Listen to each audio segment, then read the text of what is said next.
featuring a variety of local foods, farm-fresh produce, children's activities, and live music. You can dance and you can jive when the world's most popular ABBA tribute band comes to your living room. They're also coming to town, and we've got tickets. Watch Arrival from Sweden tonight at 7:30 on GBH2. More than half the grades given out at Harvard are straight A's. Students want to keep it that way. It's a farce to say that there's nothing distinguishing Harvard students just because we all have A's. Faculty say the standard needs to shift. I can give an A- and almost inevitably face a bitching, whining, complaining, entitled student in my office. Or I can give an A and not have to bother, and I can get back to my work. I'm Kurt Carapezza. Find out if a limit on A's could restore the grade's meaning on the latest episode of the College Uncovered podcast. Find it wherever you listen. You're listening to 89.7 WGBH HD1 Boston. Online at gbhnews.org. GBH News. What matters to you? I'm Jim Browdy, head on BPR and GBH and NEPM, live from the library. All eyes are on Maine's primary today, so we'll start the show getting your thoughts on the latest Graham-Plattner drama. Is he damaged goods going into the final with Susan Collins? Or is all that matters is beating a Trump-friendly United States senator? Then it's Axios' business editor, Dan Primack, on the SpaceX IPO and Elon Musk becoming a trillionaire. Then CNN's John King on national politics. I'm Marjorie Egan. In the second hour, it's NBC Sports Boston's Trenni Casey with a World Cup preview and an NBA championship review. We'll check in with the MSPCA's Carol Holmquist on a new bill that would ban the sale of dogs, cats, rabbits in pet stores. And we'll end the show with you, inspired by the loud booing of Trump at the Knicks game. We're wondering, does Donald Trump just ruin everything? Weigh in next on BPR Live from the Boston Public Library.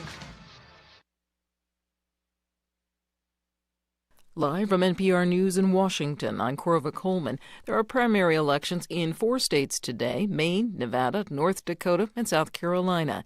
In Nevada, the gubernatorial primary has drawn national attention. Democrats who are running for the nomination include Nevada State Attorney General Aaron Ford and Washoe County Commissioner Alexis Hill.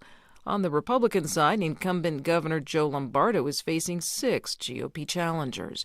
NPR's Sage Miller says Democrats want to take on Lombardo, who has been endorsed by President Trump. Democrats believe they have a shot at winning the office. That's because Trump is pretty unpopular in Nevada at the moment. Tourism is down in a state that really relies on it.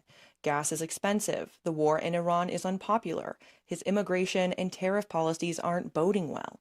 And all of that is making it harder for Republican Nevada Governor Joe Lombardo to keep his job in November. NPR's Sage Miller reporting. Russia's government is acknowledging that weeks of Ukrainian drone attacks are behind recent shortages of gasoline in parts of the country. From Moscow, NPR's Charles Maines has details. Russia's energy ministry said an uptick in enemy aerial attacks was to blame for gas shortages in several regions of southern Russia. That includes the Crimean Peninsula, which Russia illegally seized from Ukraine in 2014, where long lines outside gas stations amid strict fuel rationing have become the new normal. Ukraine says its strikes on Russian energy infrastructure are aimed at limiting the Kremlin's windfall from surging global energy prices amid conflicts in the Middle East. Their impact has seen a reduction of Russia's oil export capacity by up to 40%, according to some estimates, even as Russian President Vladimir Putin has insisted the attacks have had minimal negative impact on Russia's larger economy.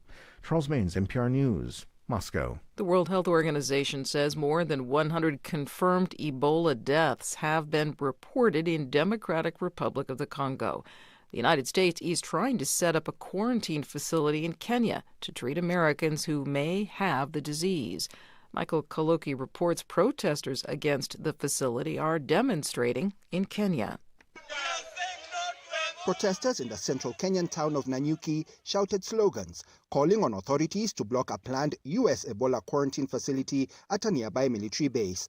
Business was disrupted as police engaged demonstrators in running battles. Last month, the White House said that the U.S. was setting up a facility in Kenya where Americans who had been exposed to Ebola would be quarantined. A Kenyan court later temporarily blocked those plans. Meanwhile, authorities in the Democratic Republic of Congo say the presence of armed groups is hampering efforts to assist communities affected by the Ebola outbreak. For NPR News, I'm Michael Kaloki in Nairobi. The Pentagon says a U.S. military helicopter went down near the Strait of Hormuz yesterday. 2 crew members aboard were safely rescued. This is NPR. Good morning. With the latest from the GBH Newsroom, I'm Henry Santoro. Hampshire College says it will remain open through the end of the calendar year after all. From our higher ed desk, GBH's Kirk Carapezza reports the alternative liberal arts school in Amherst is reversing course yet again. In April, Hampshire announced its closure, saying it would shut down after its fall semester at the end of 2026. Then last week, the school's president, Jennifer Chrysler, said financial challenges could accelerate that plan, leaving a fall semester off the table. Now Chrysler says Hampshire has obtained enough funds to stay open through the autumn after all. The college had limped along for years, struggling to maintain enrollment and control costs. Kirk Carapezza, GBH News. And speaking of education, a big tip of the hat goes to the communication students in the Worcester Public School system for picking up 4 national awards for their communications work. The Worcester Guardian reports the communications team was recognized for video, photography, and social media projects designed to connect students with families and the community. The honors were announced on June 5th by the National School Public Relations Association. It marks the 3rd consecutive year the district's communications team has received national recognition from the organization. The awards come as school districts increasingly rely on digital platforms, video, and social media to communicate with families about academic programs, school events, and district initiatives. Red Sox and Tampa Bay Rays at it again tonight in Florida. It is 78 degrees. This is GBH News. Support for NPR comes from NPR stations. Other contributors include Bank of America, sponsor of the FIFA World Cup 2026, dedicated to offering solutions to help businesses win locally and globally. More at bankofamerica.com/gamechangers.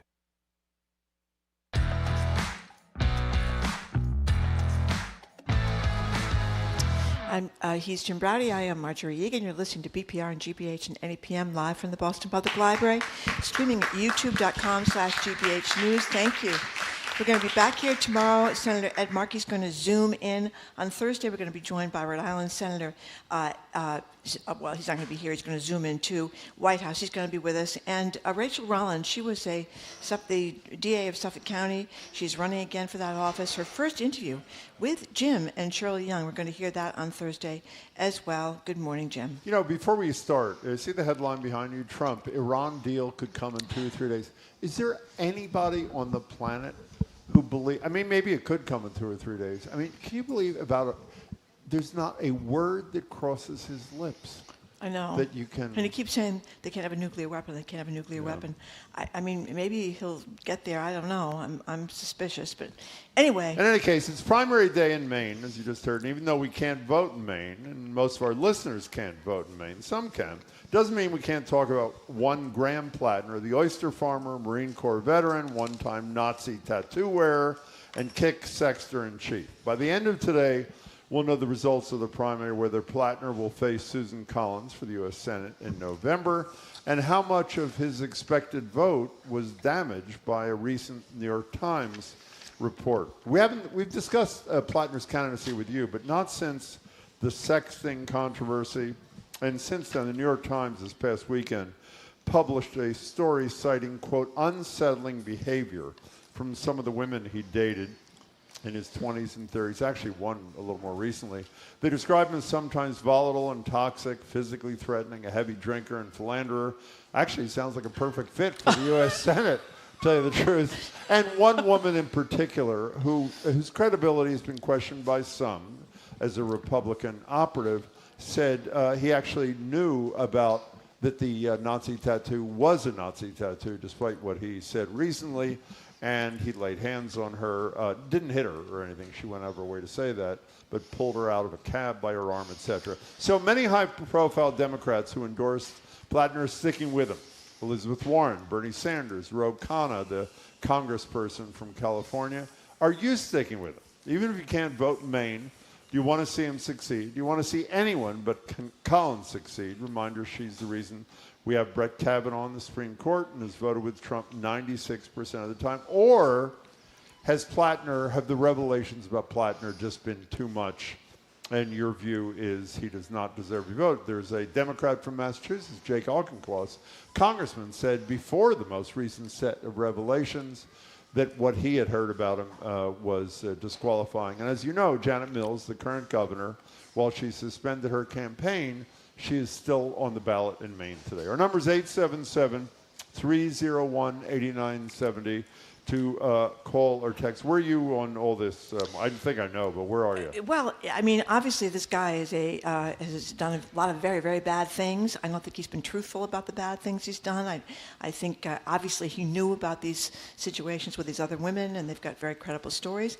But I see this as a national emergency. I mean, we've got 2.5 more years of this guy. Most political pundits think if Democrats can't win in Maine, that the Democrats aren't going to win the Senate. That means that Donald Trump has 2.5 more years to put people on the Supreme Court that could be an absolute total disaster for this country for decades to come. So in this case, I mean, he seems like a bad guy. I said before I cut him a lot of slack because he went through 4 tours of duty and saw a lot of horrible things, and I think he legitimately suffered from PTSD. And I've never fought in a war, so I'm not going to criticize somebody who fought in a war for those kinds of things. He's a troubled guy, but look at what the alternative is. The alternative is 4 more years with a guy who's cut everybody's cancer research, gas prices through the roof, food through the roof. He was found civilly liable for sexual assault in New York State. If he'd done what he did there in Massachusetts, he would have been found civilly liable for rape. He's got a guy head of national security that's going to make a mockery of these, try to make a mockery of the elections, say these elections are stolen. He's decimated the DOJ, and most of all, to me, climate. We got the alpha gal. I was mispronouncing it the other day. It's alpha gal, not alpha gal Marjorie. Alpha gal. I mean, we have got a climate change emergency that Donald Trump is making worse every single day. So, for my money, the old Louisiana quote by Edwin Edwards, Jim. It's one of the best quotes of all time. Go ahead. Yeah. Well, this is a great one from Edward Edwards. He said on the eve of his own re-election, "The only way I lose this election is if I get caught in bed with a dead girl or a live boy." As far as we know, Greg Plattner has not been caught in bed with a dead girl or a live boy. I mean, it's a pretty bad situation, but I think this is a national emergency. So I'm. Well, you left something out, which I think really matters. I am troubled by a lot of his behavior too. Let me read you something he said. Unlike, for example, Paxton in Texas and the President of the United States, who not only admit to nothing that they've done wrong, but double down on it. Here's Plattner. Throughout this campaign, I've been open about what was a very dark period of my life, where I struggled with undiagnosed PTSD, too often self-medicated with alcohol. Far from a perfect boyfriend, I take responsibility for all that. I wish I'd been better. Any characterization beyond that is false. He's talking about the physical stuff, and I believe politically motivated. So, again, doesn't excuse it, but at least he takes some accountability. I have to say, you know what troubled me, and maybe I'm exaggerating, but it's too much. I think it was Friday night, Saturday night. One of these nights, I actually watched his whole town hall on Fox News Digital. Did you ever hear of that? I have heard of that. You have? Yeah. Well, I watched the whole thing. And what troubled me was he spoke at length, I thought pretty eloquently.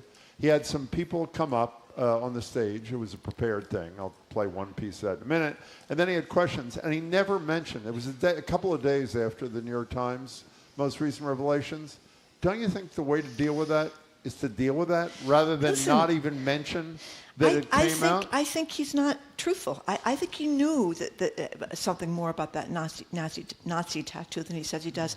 But like I said, I mean, to me, this is an emergency, and I don't think we can.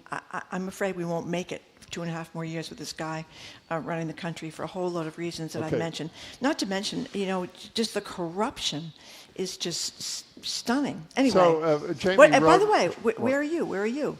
Would you vote for him or not? No, yeah, I would. And Okay. I have but with some great trepidation. Also, there was another moment that was staged, which was sort of cute. Here's this is during the town hall. After he spoke, before he took questions, a woman brings him a hand-signed card, and listen carefully to what she says. So I had this idea to make this card, and then I passed it around to see if anyone wanted to sign it in support of Graham. We are your Grammarly, Graham. We are your Grammarly, Graham. Fairly cute. 877-301-8970. Jamie, of course, says, you had nothing better to do than watch Fox News Digital, no new fancy restaurant to visit. I actually ate early and taped it and got home and watched the whole damn thing. He ate early at a fancy restaurant, so I did both. then he went home. Thank you very much. Okay, Robert and Lowell, thank you for calling. Hello, Robert. Hey, good morning. Haven't called here in a minute, but it's nice to talk to you. You too. Thanks for calling. What's up? Well, first of all, I have to say, Jim, I was very put off by your lead, as if the most important things to think about today are Graham Plattner's problems in things that he's been through and he's admitted to. As if, as Marjorie says, we have a national emergency on our hands. And I don't understand. I think you're playing into what the Republicans want us to be talking about when that's the most important thing. Robert, obviously you've never heard the show before, because what you want us to be talking about, we talk about every single day and will talk about more today. However, a critical way to rein in the man who you want to talk about, as Marjorie said a few minutes ago, is making sure, say the Democrats and independents, and I guess some Republicans who support Plattner, that Plattner is elected as the Democratic senator. So with all due respect, Robert, we can't talk about Trump from 11 to 1, 5 days a week, if that's what you're looking for. Unfortunately, there are other things going on. Go ahead.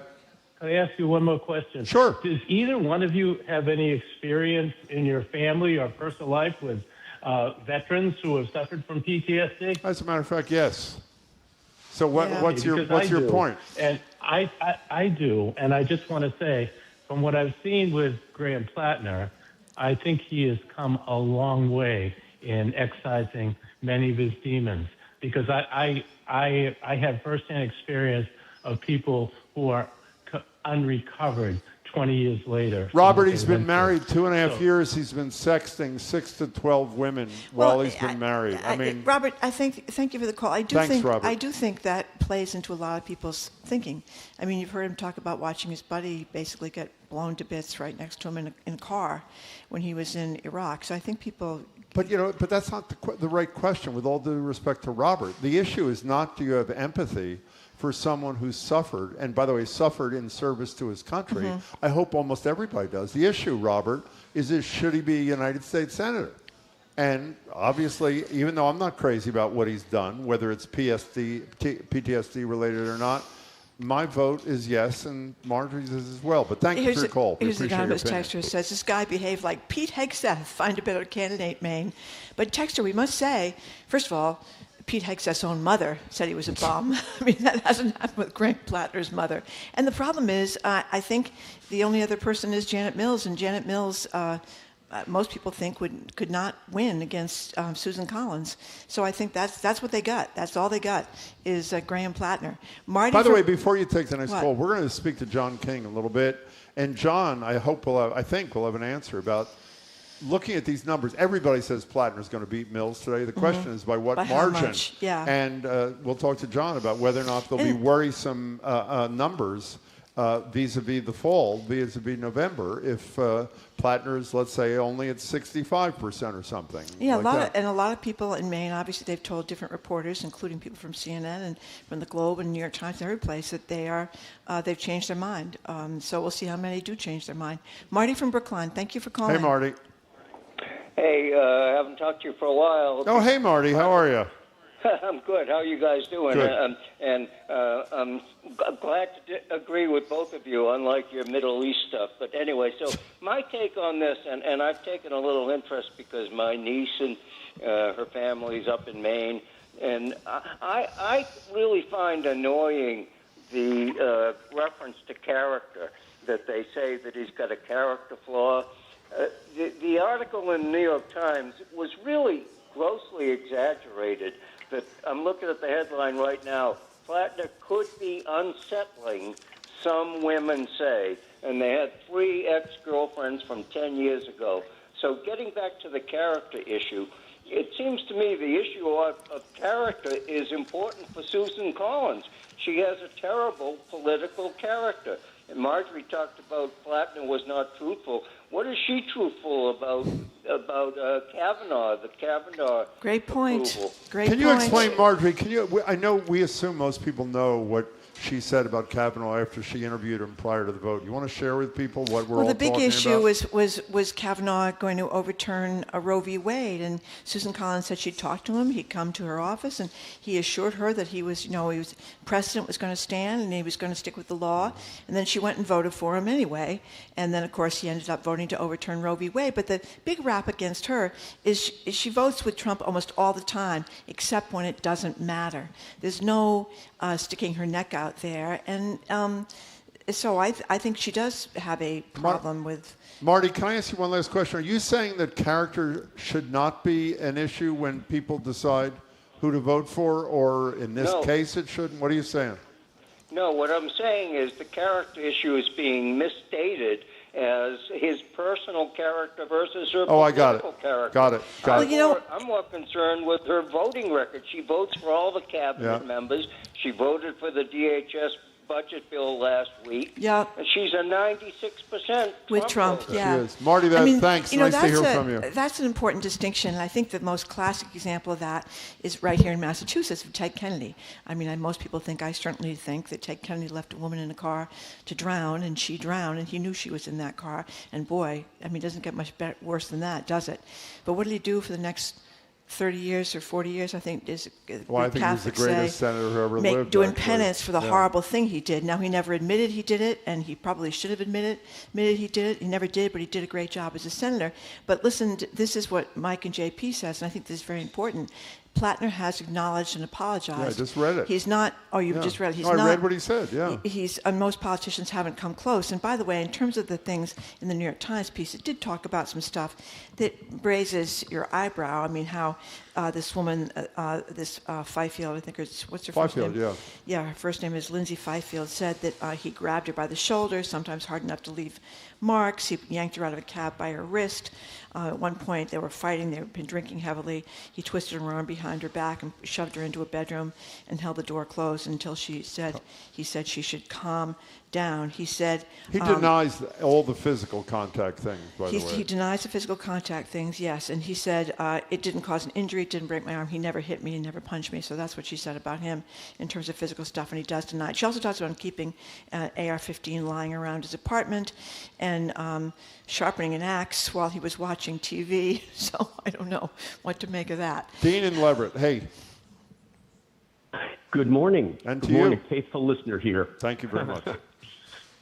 So I just wanted to add about Lindsay Fifield, who you just mentioned, that in the New York Times there was a line, and it hasn't been picked up on or talked about, but that she's currently works as a Republican media strategist somewhere.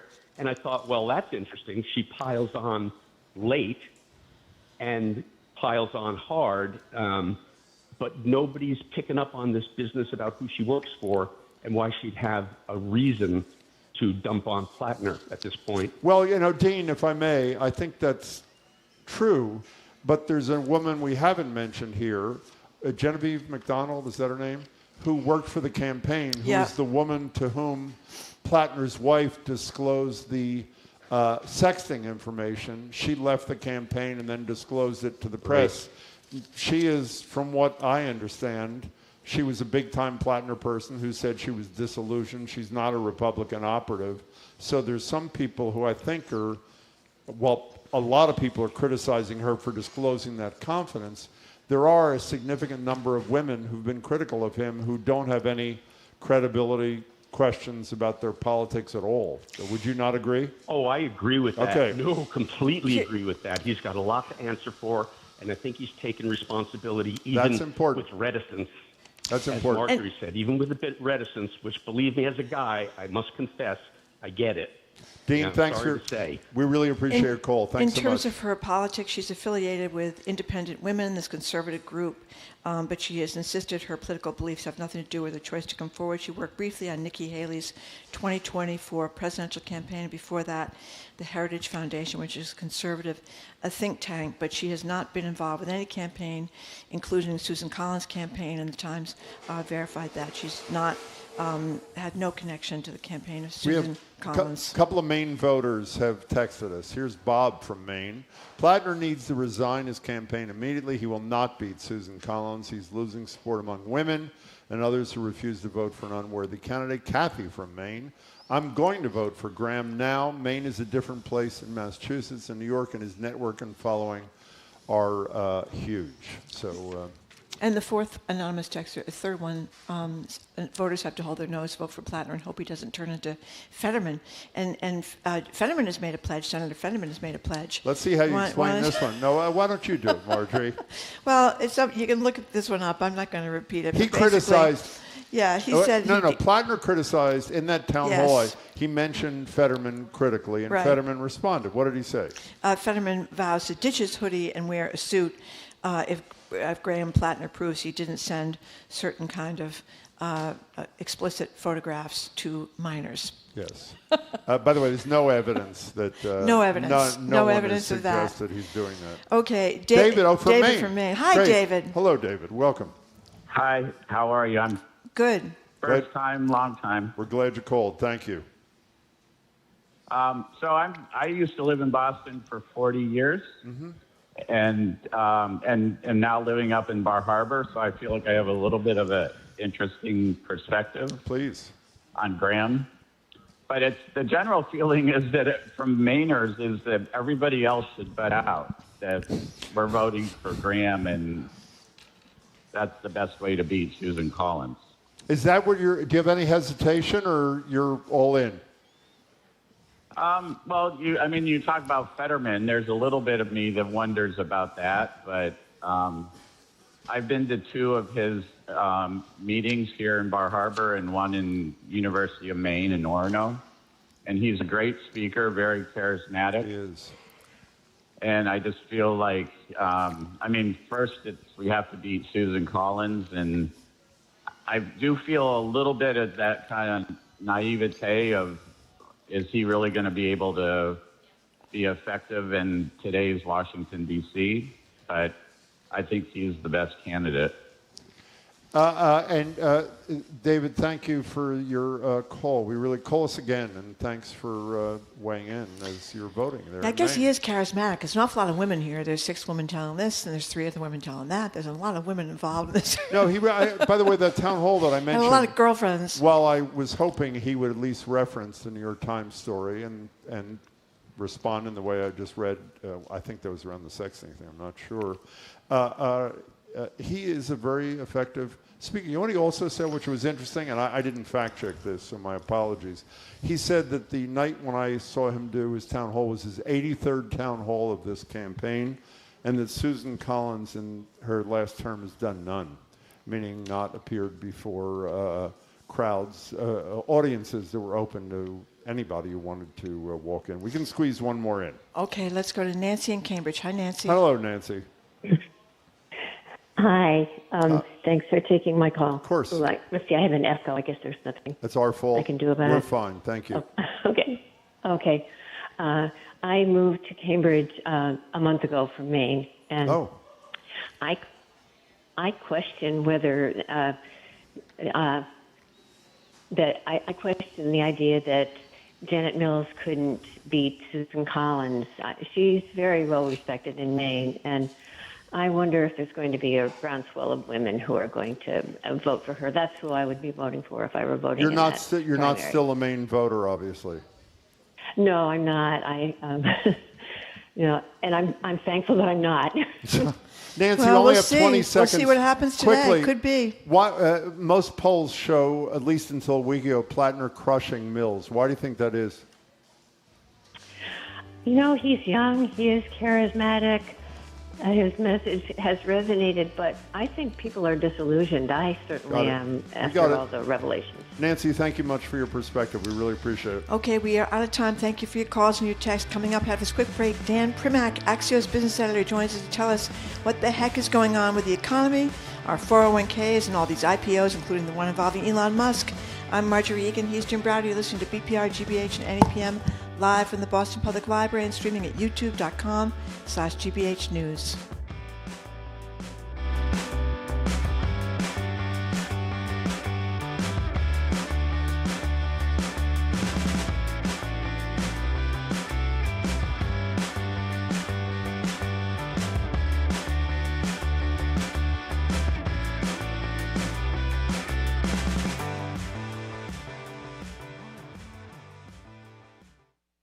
I'm Jared Bowen. Today on The Culture Show, the Boston Gay Men's Chorus. It's marking Pride Month with Rise at Groton Hill Music Center, a concert that moves from Broadway anthems to protest songs, from the dance floor to the front lines of history. Joining us is Ruben Reynolds, the chorus's music director, to talk about the songs, the stakes, and the spirit behind Rise. That and more on The Culture Show today at 2 on 89.7 GBH. Our programs are made possible thanks to you. And Porter Square Books. Northwood's author Daniel Mason discusses his new book, Country People, on July 7th. Info at portersquarebooks.com. And Atlantic Design Center by Eldridge Lumber and Hardware, committed to helping customers achieve their vision for a new kitchen or bathroom and guiding them from design to completion, with showrooms in York and Portland, Maine. AtlanticDesignCTR.com.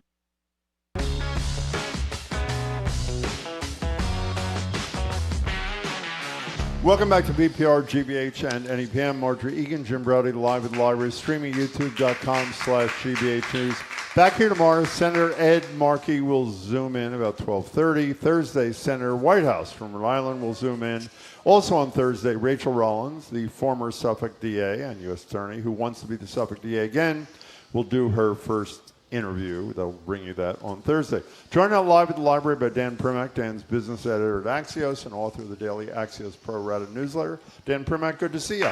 Thanks for having me. Pleasure. So tell us about Elon Musk's SpaceX IPO. This could be like $1 trillion deal? Yeah, so it's supposed to happen on Thursday night. It's going to price, which means people can start buying SpaceX stock on Friday morning, or probably actually Friday afternoon. This will be the largest initial public offering of a company in the United States ever, and it's not even close. It's not like, maybe it'll be a little more. No. It's going to smash, probably double the prior record. He's going to raise around $85 billion. None of it's him selling or other employees selling. It's all coming from the company, and it would be worth about, at the price they want, $1.75 trillion. Just for context, that would make it one of the 10 most valuable companies on any U.S. exchange. More than Walmart, companies like that. Still behind Amazon and a few others, but not by much. It would be worth more than Tesla. And the only thing I'm worried about, I want to be sure he will end up being a trillionaire by the end of the week, because I'm really nervous about it. On That's paper, great. yeah. Thank goodness. He'll be able to buy a cup of coffee. Okay, so I have to say, so we know there are three big IPOs, from what I understand. Anthropic, OpenAI, and this. Why do we mere mortals care about this? For a few reasons. One, even though it's not going to be immediate, all three of these companies, given their size, they'll all end up in the so-called big public indexes eventually, the S&P 500. SpaceX is going to be in the NASDAQ 100 on day one. They changed their rules to allow that. What that basically means is even if you're not somebody who is actively trading stocks and buying SpaceX shares or selling OpenAI shares when they become public, if you've got a 401k, chances are you're exposed to it, because the 401ks and all these other retirement plans, they buy into these indexes. They're heavily exposed to these indexes. So if these companies go up, and the biggest companies have a real outsized impact on the S&P 500, it's one of the reasons we hear so much about NVIDIA, because it's currently the most valuable company in the world. When NVIDIA does well, your 401k probably goes up, even if the other 499 companies went down. So bottom line, it's probably going to be good for people's 401ks. If the stock does well, it should be, yeah. Okay. Let me just do another 401k thing really quick. You were talking about, in one of your pieces, about Trump rule for private equity in these 401ks and what people think about it. What should we think about it? This is apparently going to happen because he wants it to happen. And the industry wants it to happen very badly. You know, the private equity industry, which is massive now, right? There was a reporter I remember a couple of years ago from the Wall Street Journal who lived in New York City, and she tried to go a week without purchasing or using any service that was owned by private equity. She made it half a day. She couldn't pull it off. So private equity is everywhere. It owns pieces of everything. However, most people can't invest in it. You can maybe if you're part of a state pension fund. State pension plans are big investors. College endowments are big investors, et cetera. But 401ks have not been allowed in. They are about to be, or at least they've been allowed in, but there's been a lot of legal restrictions. It's made it practically impossible. That's going to change. And then the big question becomes, if you're somebody who's got one of these 401ks, is the risk premium. Private equity is potentially very lucrative. It's also much higher risk than our other things, and there's less transparency for average investors. But there's also a lot of hostility toward it. Every time you go to the vet or the dentist or even the doctor's office that have been taken over by these private equity firms, all you hear is complaints about, so I worry that that's... You do. I personally think some of that's overstated. There are good private equity firms. There are bad private equity firms, just like there are good public companies and bad public companies and good politicians and bad politicians. Private equity is in this for profit, right? That's the complaint, the costs. You've seen the costs. On the other hand, the people who are selling to private equity, that's the physicians, that's the doctors, that's the vets.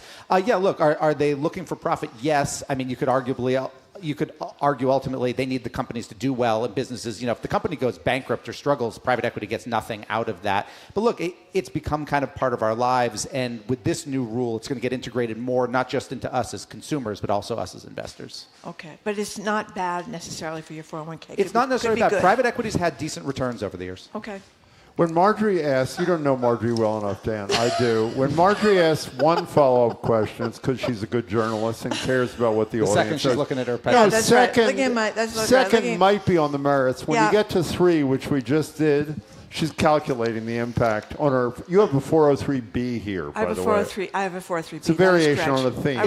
Let me say one thing. It's a very long-term asset class. So unlike, say, a SpaceX stock that could go up 5% or go down 5% in a day, private equity, you're talking about 10-year time frames. Write that down, Marjorie. Okay, 10-year time frame. Now, you also talked about Trump getting into the AI stuff. And again... Well, buying chunks of a lot of things, right? Well, he has. And equity in private companies, I mean, isn't this kind of borderline socialism? Isn't that what we call... Yeah, no, I think I keep writing it as quasi-socialism, but no, it's socialism. That is what socialism is in terms of state capital and economics. It absolutely is. I mean, when it comes to this stuff, Trump and Bernie Sanders are really close. Yeah. I think they'd both be horrified to hear that, but it's true. Yeah, but Bernie Sanders, then you think of yourself, with these data centers all being built all over the place, sapping up everybody's water and electrical bills and all that kind of stuff, why shouldn't the citizens of America have a big piece of the action? Explain a little bit more what he's doing. Sure. So what Trump has been doing, so this started, there was something, I don't know if you remember, a couple of years ago called the CHIPS Act. This was under Biden and Gina Raimondo, the former governor of Rhode Island. And the CHIPS Act was basically this idea of, oh my goodness, the United States doesn't actually make any chips anymore, any semiconductors. It's all made overseas, and we need those for everything, our cars, our phones, et cetera. Let's onshore it. So we, the government, are going to provide these big grants to companies to do this, to build factories and what they call fabs in the U.S. Trump took that money and said, okay, we're still going to use it for that, but rather than just giving you the money and in exchange the taxpayers, getting onshored semiconductor manufacturing, we, the government, are going to take an equity stake, shares, in exchange for the money. Trump is a professional investor. He views, even though he's now president and a public servant, he views this through the same lens. Now, so he's done that in a lot. So the U.S. government owns part of Intel. It owns parts of a bunch of quantum computing companies, some mining companies, which mine critical materials. Now he wants to expand that to the big AI labs, OpenAI, Anthropic. He hasn't talked to SpaceX yet, but we'll see. And again, is that good for the American people? I mean, all this meddling. If he wins, it's good, right? I mean, it could be good financially. And look, Bernie Sanders wants to do it differently, right? He wants to basically apply a 50% tax, say, on OpenAI and take 50%. The Trump plan would be much smaller, 2 or 3%, probably with OpenAI actually just seeding the shares, giving it to the... So there's a value to this potentially, right? If you believe that these companies are going to become so all-encompassing, not $1 trillion or $2 trillion, but $20, $30 trillion companies... And also put a bunch of people out of work, so the government's going to have to figure out how to pay them. There's value to that. The downside to it, though, is and look, usually it's Republicans talking about picking winners and losers. There's some perverse financial incentives. You know, if the U.S. government is reliant now, or in the future, on OpenAI or Anthropic, say, getting bigger, right? Because that's where that's how we're going to pay pensioners. That's how we're going to pay Social Security. We need these companies to get bigger. Well, the regulations then or potential regulations always get shut down because what's best for OpenAI and Anthropic is now suddenly best for the U.S. government, even if there are sorts of other downstream concerns. You know, the beauty of you comparing Sanders and Trump there is it gives us an opportunity to do something that Marjorie loves when I do, is tell a story for the 10,000th time. Oh, here we go. So I will, since you haven't heard it, Dan Primack. When Marjorie and I were in New Hampshire for a week for the primary in 2016, we worked hard to find people in the street who were uncommitted and find out who they were deciding between. And the vast majority of the uncommitted people who we encountered were deciding between Sanders and Trump because of that different approach to sort of populism in both these guys. What's interesting though, Sanders' argument when it comes to, say, OpenAI or taking a stake, I mean, part of it's economic, part of it's also kind of fear, right? Like, let's have people have some control over this. Trump's isn't. Trump wouldn't really have any control, and Trump so far has been on the so-called accelerationist side of AI, which has been go do what you want to do. There had been some talk, for example, that they were going to have an executive order, which was going to be kind of like an FDA, the Food and Drug Administration, for AI, where if you were coming out, if you were OpenAI or someone else with a new model, the government basically had to approve it before it could go out into the wild and get used because of cybersecurity concerns, bioterrorism concerns. Trump's EO, though, last week basically just kicked the can down the road. He got a phone call, I believe, about 6 or 7 hours before he was going to sign it from David Sachs, who used to be his AI czar, who is very libertarian. He is very pro-AI, and talked him out of it. So who other than the Anthropic guy in that industry is even remotely not for the accelerator approach as you described? Sam Altman of OpenAI talks a good game on it. I mean, Sam is, But Anthropic lost contracts and got put on that risk list because of it, right? right? They are also the ones who have created Mythos, which is this model that we can't, when I say we, all of us can't use yet because it creates these massive cybersecurity risks. The question, Anthropic, yes, you could argue they're the best of a group of bad actors if that's how you view it. But it's not like they've shut down. It's not like they've said, you know what, we shouldn't be making these things. You know, we should stop making the dangerous material. They're just doing it a slightly different way. But don't you think, you hate to think there's going to have to be one terrible mishap, but the first time there is some kind of mishap, I can't imagine what that would be with AI and non-regulation. You know what's going to hit the fan. I think they're going to wind up getting regulated at some point. I mean, Sam Altman's already said that he thinks somebody could probably use these technologies to create a new bioweapon. He said that, like today, somebody could already do it. I mean, look, this isn't that different than early internet conversations, right? Oh my God, you can use this to learn how to make a bomb. You don't have to, go to the library and get 30 books. We're in the BPL. I think you can probably figure out how to make a bomb here too. But it's a lot easier to do, just sitting on your laptop. Okay, so the question we will ask you every single time you're here until this war is over, which is probably going to be never. Donald Trump says every time he's asked, a minute and a half after the war is over, which is going to happen in the next 2 or 3 days, of course, prices of everything are going to go down immediately. Normal people say that is totally not true. What is the reality? Let's assume it were to end in the next 30, 60 days.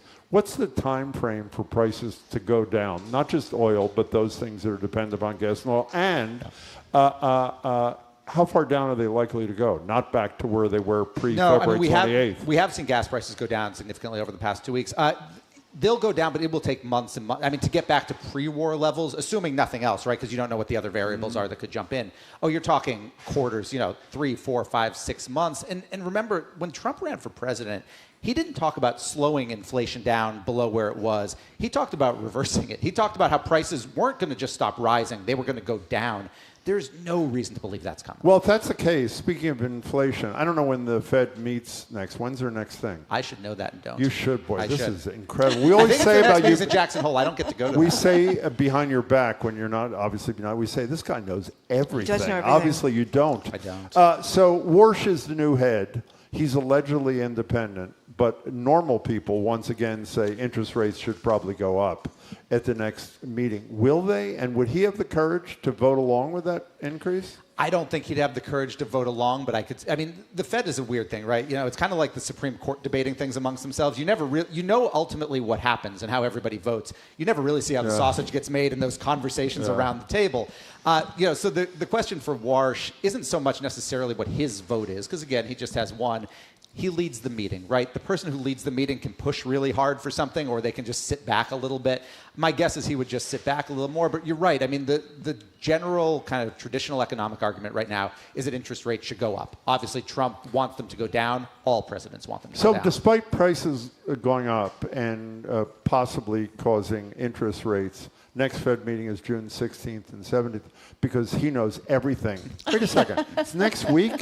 Is it next week? That could, if it's 16th and 17th, I guess that would it be is. next Okay. week, yeah. So spending, from what I understand from a New York Times piece I read, is holding fairly firm. But the place out of which money is coming is your credit card and your savings account. I assume that'll accelerate, particularly if interest rates go up too.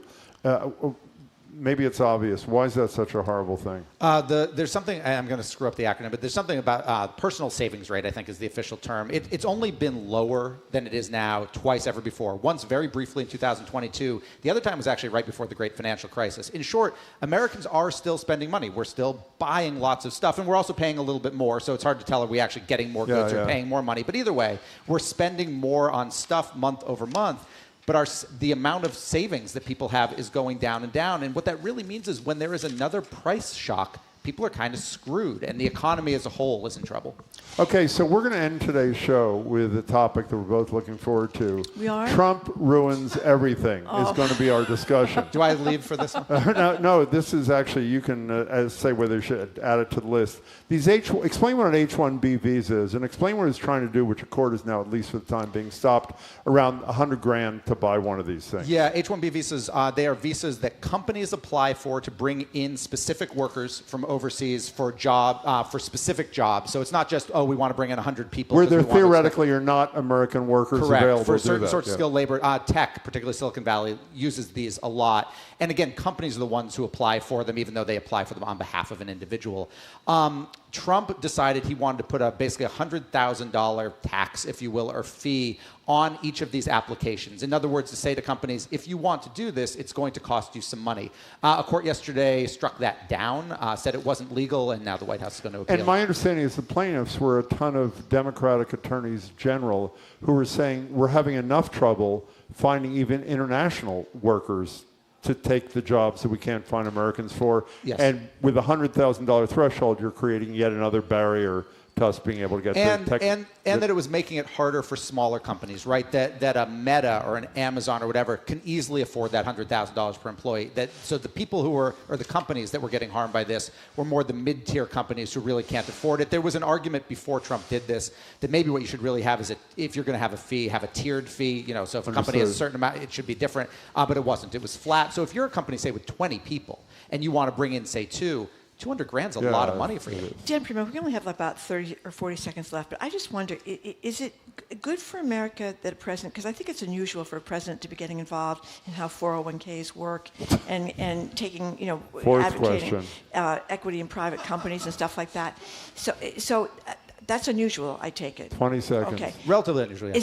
Is that a good thing for us? I don't know if it's good or bad. I mean, he's promoting a policy in this case, but it is his SEC, and the SEC is going to enforce it. Presidents do give the SEC guidance. Biden was very tough on private equity vis-a-vis the SEC and tough on crypto. Okay. Trump is being lighter. So how do we subscribe to your thing? No more questions. Getprorata.axios.com. Prorata.axios.com. Getprorata.axios.com. Getprorata.axios.com. Getprorata.axios.com. And of course, that is Dan Primack, who is with ProRata and the business editor at Axios and author of the daily Axios ProRata newsletter.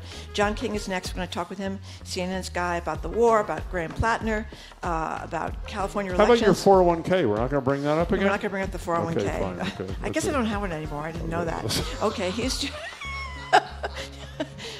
we're moving. Bye.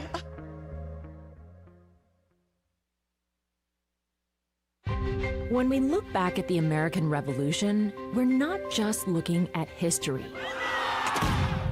Each story reveals how a young democracy struggled with questions that still echo today. When we look at our past, we uncover what remains fragile now. Discover our series From Colony to Commonwealth at gbh.org/America250. Support for GBH comes from you. And the Museum of Science. From live science demonstrations to hands-on exhibits, families can explore the wonders of Earth's evolution and the frontiers of space this summer. Learn more at MOS.org. And Classic Harbor Line, offering a range of cruises for families, corporate gatherings, and sightseeing day sails throughout the summer in Boston. More at classicharborline.com.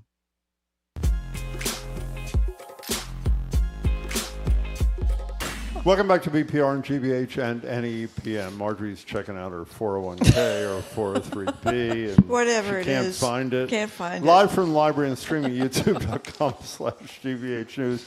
We're back here tomorrow. Senator Markey will zoom in at about 12:30. On Thursday, Senator Sheldon Whitehouse from Rhode Island will zoom in, and Rachel Rollins will do her first interview. And since she announced she's going to try to reclaim her old job as Suffolk County DA. We're joined now on Zoom by CNN's chief national correspondent, John King, the man behind the Great Reporting Project. All over the map. Big day, John King. Hey, John, how are you? It is another big primary day. Greetings. Yeah. And to you. So we've talked about listeners about Graham Plattner. A lot of people in Maine were tortured. They liked him, but now they're worried about these revelations about his sort of messy personal life.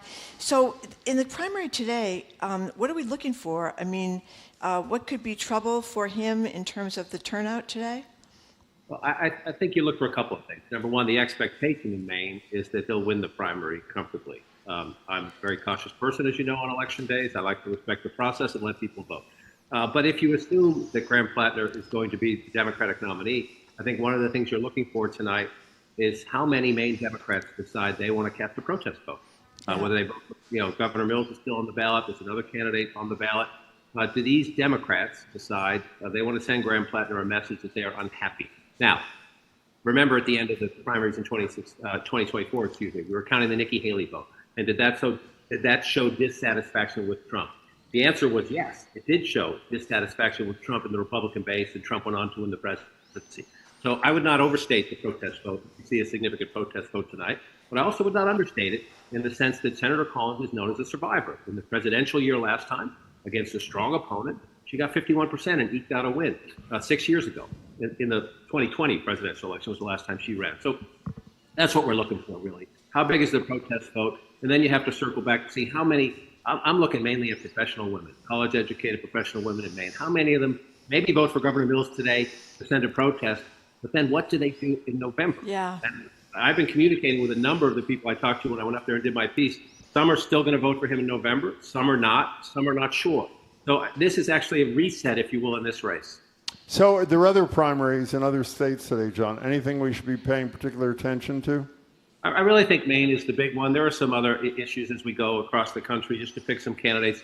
But for me, the Maine race is the most. There's nothing out there that says, this is a huge civil war, this is a huge brewing thing, at least in my view. But we'll see what happens tonight as we play them out. So, John, as I assume every listener knows, we have the two finalists for governor in California, the two finalists, a Republican and a Democrat, two finalists for mayor in Los Angeles, happens to be two Democrats. Obviously, we have heard the elections were totally rigged, even though, once again, there's absolutely no evidence of the rigging. A couple of questions. One, there's no reason, this is a double negative, not to assume that this is just a dry run for what we're going to hear from Trump in any place where he loses come November.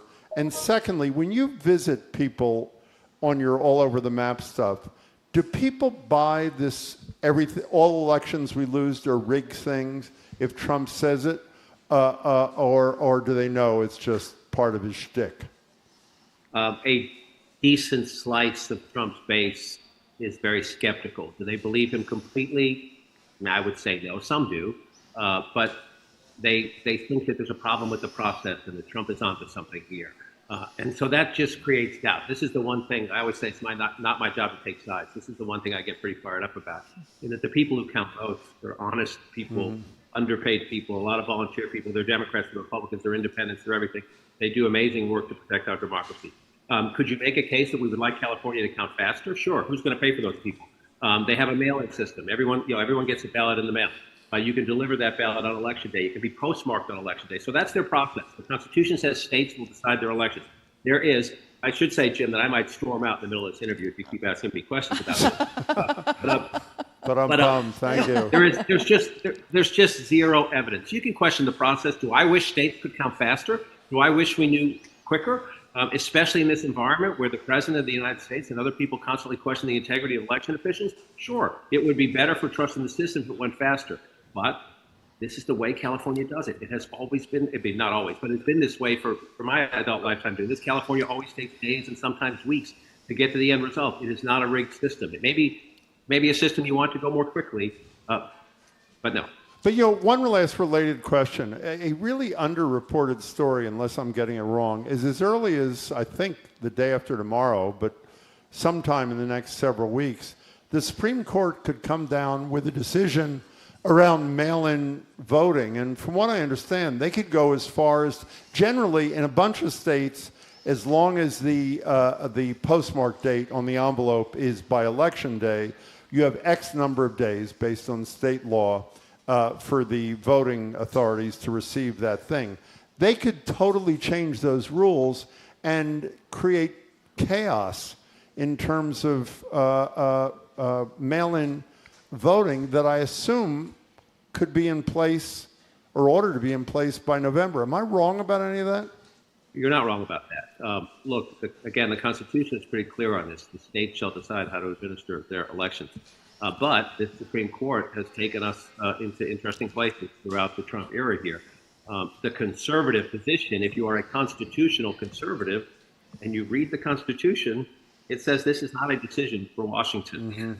But what Trump would argue is the U.S. Postal Service delivers those ballots. That's a federal agency, and so on and so forth. But yes, this is a really unprecedented cycle. So much of the Trump era is taking us places we've never been before. But they're redrawing the maps late in the campaign, and now we have a Supreme Court decision that could impact the administration of the election, the rules for mail balloting, what counts and what doesn't, late in the campaign. Welcome to the Trump era. We're talking with John King from CNN. So Todd Blanche, the former personal lawyer of Donald Trump, the acting attorney general now, has been nominated by Trump to become the attorney general. What do you think? He's got to go before Congress on this one. What do you think? This one, to me, is fascinating because as we watch these primaries play out, we have seen more and more Republicans beginning to break with the president on certain issues. We've seen more and more, or even House Republicans, moderate Republicans who are in battleground districts. I was just in Pennsylvania. There are 3 districts, the 1st, the 7th, and the 8th. You have 3 Republicans there who are trying to navigate a very difficult environment. Now, Todd Blanche will be confirmed in the Senate. You have Susan Collins, who has a tough race. We just talked about the Maine race. You have some people who are leaving, like Tom Tillis and Mitch McConnell, who are not fans of Trump and who do not believe that Todd Blanche is qualified to be the Attorney General of the United States. So if you're Trump, you want this confirmation process to start yesterday, because the closer you get to the election, the more emboldened I think more Republicans are going to be. He has another controversy with his DNI pick. So I would not, if I were Mr. Blanche, I would not be in the prediction markets or in Vegas betting on my confirmation. That doesn't mean he won't get it. But the president has put his party again in a really difficult spot because most Republicans tell you privately they don't think he's anywhere close to qualified. Well, the other thing, besides not being qualified, is that Trump's base did divert from him over the Epstein files, and people may recall that Todd Blanche went down to prison to do the interview with Ghislaine Maxwell, after which she was moved from a more secure prison to a low secure prison, where apparently she's getting a lot of special favors. I mean, plus Pam Bondi the other day said that Blanche made all the decisions about Epstein. At his feet, so I don't know, that could be someplace that people that don't want him to become Attorney General are really going to constantly referred to in the hearings. Jim texts me all the time, Marjorie, that you wrote all the questions. Talk about a happy workplace, right? Yeah. So it's, but again, Pam Bondi threw Todd Blanche under the bus. It wasn't Todd Blanche who went to the White House and handed out those binders at the beginning, said I have the Epstein files on my desk. Yeah. Or I have more revelations on my desk. The client list, I think she said, on her desk, and she didn't. But again, you're right. So not only do Democrats oppose Todd Blanche, not only do more centrist Republicans think he's not qualified, but he is an easy target if you are a more Trumpy Republican, or at least you have a history of being with the president. You can stand up and say, Mr. President, he's not one of yours, or he's not keeping your promise. So there are ways to get at Blanche, to criticize Blanche, to oppose Blanche, that might actually allow you to say, I'm not abandoning the Trump base. I'm actually standing for the Trump base. You know, John, a second ago, you threatened to storm out of the room a la Trump in Wisconsin the other day. You know, I would never do that, guys. I love you guys. Well, he said he loved, no, he didn't say he loved her. Actually, he called her darling. I forgot. I know you're not a mind reader, so my apologies in advance for this question. When Trump has unlimited access to right-wing media in this country, I always wonder why he does an interview with legitimate news source. And the only conclusion I can reach is he decides he's either going to curse at hopefully a woman reporter or a woman of color reporter, even better, or storm out to fire up his base because they're the only ones that actually ask a follow-up question like, where's the evidence that the election is rigged?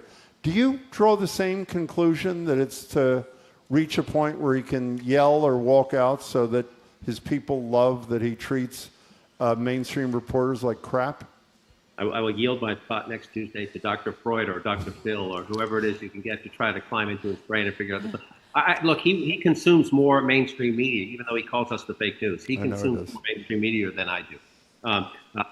The scene the other day, I had interviewed him the day Obama released his birth certificate long ago, and he walked out of the interview at the end because I kept asking him for evidence on things. And so this is it's part of his act, if you will, that he's always had. But he does have particular contempt, obviously, for women reporters. Christian Welker was asking great questions. He attacked my colleague Caitlin Collins yet again. Boy, did he ever. The other day. She is one of the best reporters in Washington. She is a rising star in our business, and she has the spine of steel. It's what he does. And yes, I do think we see a number of things, Jim. I think you raise an important point. The president's base is demoralized because of Epstein, because of gas prices. Again, I was just driving through Pennsylvania in these rural areas that are Trump countries, and everybody's like, what is going on with this war in Iran? Gas is hard. I got to drive 30 miles to work or 25 miles to get gas. So he's throwing bombs every now and then. I think he tried to keep his base in fight mode and attacking NBC News, attacking a woman of color who was asking very simple questions. Sir, do you have evidence for that? Her composure throughout that was something to watch, and I think that's the key for Trump. Don't take his bait. Don't get in a fight. Don't take it personally. Just keep asking the questions. By the way, he threw CNN in there at the end, too, not just NBC and Meet the Press. You know, John, he called her stupid for people that don't know. Crooked and stupid. It was really tough. You know, women decide elections in this country. Yeah. So it's like it's as a guy, forget his name for a minute, forget his party for a minute. As a guy who does election math, it is not smart. Well, John, you mentioned war. Oh, yeah, go ahead. Yeah, you go ahead. I was going to ask the same question. The president just said they're going to have a deal in 2 or 3 days. I mean, he said that so many times. He's like the boy who cried wolf. I don't think people believe him anymore. But what do we think is going to happen? Thank goodness the military people that went down in that helicopter in Strait of Hormuz are safe and rescued. But what's going on? Well, that is another reminder that every second, every hour this goes on, men and women, young men and women who've had nothing to do with this decision, our lives are at risk. Number two, I have no idea, Marjorie, because as you know, the president said on the second day of this, I think about 24, 48 hours in, that it was over and we had won. Yeah. We are months later, and he keeps saying 2 days, 2 days. This is like, you remember in his first term, we were going to get the plan to repeal and replace here in 2 weeks, and we're still waiting. And so you cannot believe, I hate to say this, I'm not anti-Trump, I'm pro-truth. You cannot believe a word this president says because his timelines on this have just turned out to be fantasy. I hope he's right. I hope it's over in a couple of days, but he also said Iran's going to give up its nuclear weapons program and allow the Strait to be open. Where's the evidence of that? Yeah. Well, that's. I don't know why he keeps saying that they're going to. We can't let them have a nuclear weapon because I think that's going to be very difficult. You yield to who? Dr. Freud. Dr. Freud. Why does he keep saying these things? I don't know. I don't know why he keeps saying these things either. One last thing about the you mentioned before the Kristen Welker interview on Meet the Press. There's a lot of people that are criticizing. Margaret Sullivan, one of my favorite media critics, thinks that people in the press should criticize the New York Times, saying they buried the fact that he called her stupid and crooked and all that kind of stuff. My sense is, having been a reporter for a long time, reporters are very loath to make themselves part of the story, and that's part of the reason that this kind of stuff gets underreported. Is that what you think too? I think that's a big part of it because we're not supposed to be part of the story. I also think that it's one of those things. It's like when he questions the integrity of elections, when he says that the world is flat. He has done so many things so many times that are simply not true or that are not appropriate or not traditional that we're desensitized almost to some of the stuff he does because he's done it so often, including attacking accomplished profession. And I was interested in your station. Caitlin Collins didn't talk about it, but Anderson Cooper talked about it in his show, talking about what happened with her, but she didn't talk about it herself. So I thought he has to cover the president every day. I think she made the right choice. Yeah. I'm a huge fan. Watching, as someone who started young and green, Caitlin Collins is like light years ahead of where I was at her age because she just has a spine of steel and she's tough and she's smart enough not to make it personal because that's playing his game. Yeah, no, she's very talented. I've watched her career, and she must work 23 or 24 hours a day. That's all I can say. John, before you go, hours in the day. What? She adds hours a day. She works 28 hours a day. Okay. We only have about 30 seconds left. Could you answer a couple of questions about Marjorie's 403B before you go? We didn't get enough answers out of the guy from Axios. Can you weigh in on that or no? No. No. I grew up in a triple-decker on King Street in Dorchester, Massachusetts. You want to let me invest your money? That's okay, right. forget it then. Well, I do know, John, that I don't have a 401k anymore. I realize that now, so I don't have to worry about it anymore since I don't have one. So there you go. Okay, good enough. Well, there we go. Thank you very John, much, it's John wonderful King. to see you. We'll be watching tonight. Yeah, we'll be watching care. tonight. Very exciting day. Thanks so much. We've been speaking with CNN Chief National Correspondent John King, the man behind the great reporting project All Over the Map. He was up in Maine talking to a lot of voters about this whole controversy about Graham Plattner. We say goodbye to those of you listening on NEPM. Make sure to tune into the fabulous 413 at 3 o'clock this afternoon. We're going to keep going here in Boston after this quick break. Sports Authority, Trenni Casey on the World Cup. A lot of tickets remain unsold. The NBA Finals that all of America is worked up about, and the 89-year-old who wants to climb Mount Kilimanjaro. I'm Marjorie Egan. He's Jim Browder. You're listening to BPR, GBH, and NEPM live from the BPL and streaming at youtube.com/GBH News.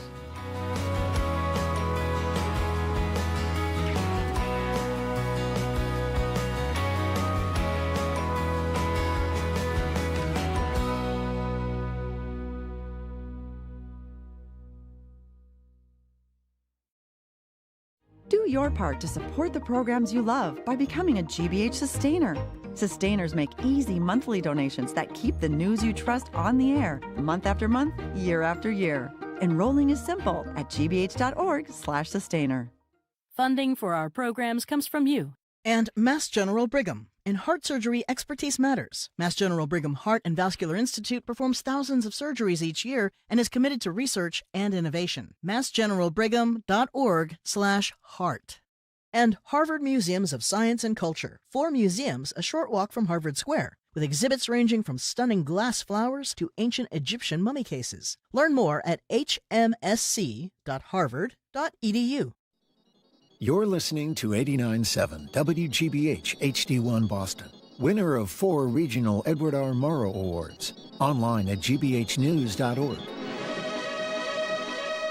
GBH, what matters to you?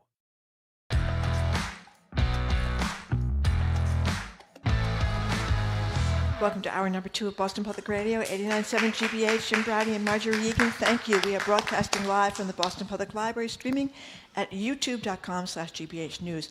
Ed Markey, the senator, is going to Zoom in with us tomorrow at 12:30. On Thursday, we're going to be joined by Senator Whitehouse from Rhode Island. He's also going to Zoom in. And the first interview with Rachel Rollins, done by Jim and Shirley Leung. Rachel Rollins, as people probably know, was the district attorney of Suffolk County. She is now running again for that office. And you guys have the first interview. We'll play that Thursday. Great. We haven't done it yet, but we will be. Okay. Hello again, Jim. Hello again, Marjorie. We're joined now at the library desk by Sports Authority Trenni Casey, anchor and reporter at NBC Sports Boston. She and Christina Quinn did a wonderful job filling in yesterday, even though Jamie whispered to me that Trenni sat in my chair, which you're not allowed to do, in Brighton. But that will be fixed going forward. Trenni, it's very nice to see. It's very nice to see. Apparently, I also take on your personality when I sit. I didn't want to say that. In the chair. He said you became a variation on me, which I'm really sorry to hear for your sake. It's like you're just sitting there and you just absorb part of Jim. And you start. Very sad. just grossed Jamie out. So let's just move on. Exactly. Let's leave it right there. You were great, by the way. You two of you really That were was great. it's been really fun. So you may have noticed, Trenni, you know me, you know Jim. I'm not a fan of Donald Trump. No one is. So I guess not no one. No one with brains. So all I could think about last night was what's going to happen when he arrives at Madison Square Garden, and I was not disappointed. We have a little sound of the reception to Trump appearing on the jumbotron last night in Madison Square Garden at the Knicks game. When asked by reporters later, this is how. We have both the booing and when he was let's hear the asked booing about first. the Let's hear the booing it's all first. Together. It's all together. Okay, here we go. Here it is.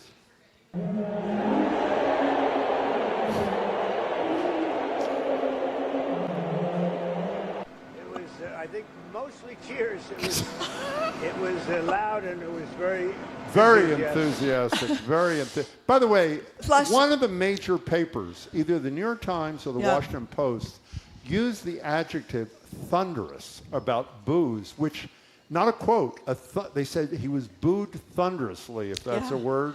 I mean, that's pretty incredible. I mean, it was like sometimes when he's at events, particularly like a football game or like a wrestling match, which is more of a 50-50 split crowd, it's sort of like you can hear the boos, but you also hear some people cheering, or at the very least, it's not like it's not as obvious. This was like, we don't want you here. We didn't want you here in the first place. I said I didn't understand why he went to the game in the first place. The NBA is not, like, I can't think of the last NBA champion that went to the White House.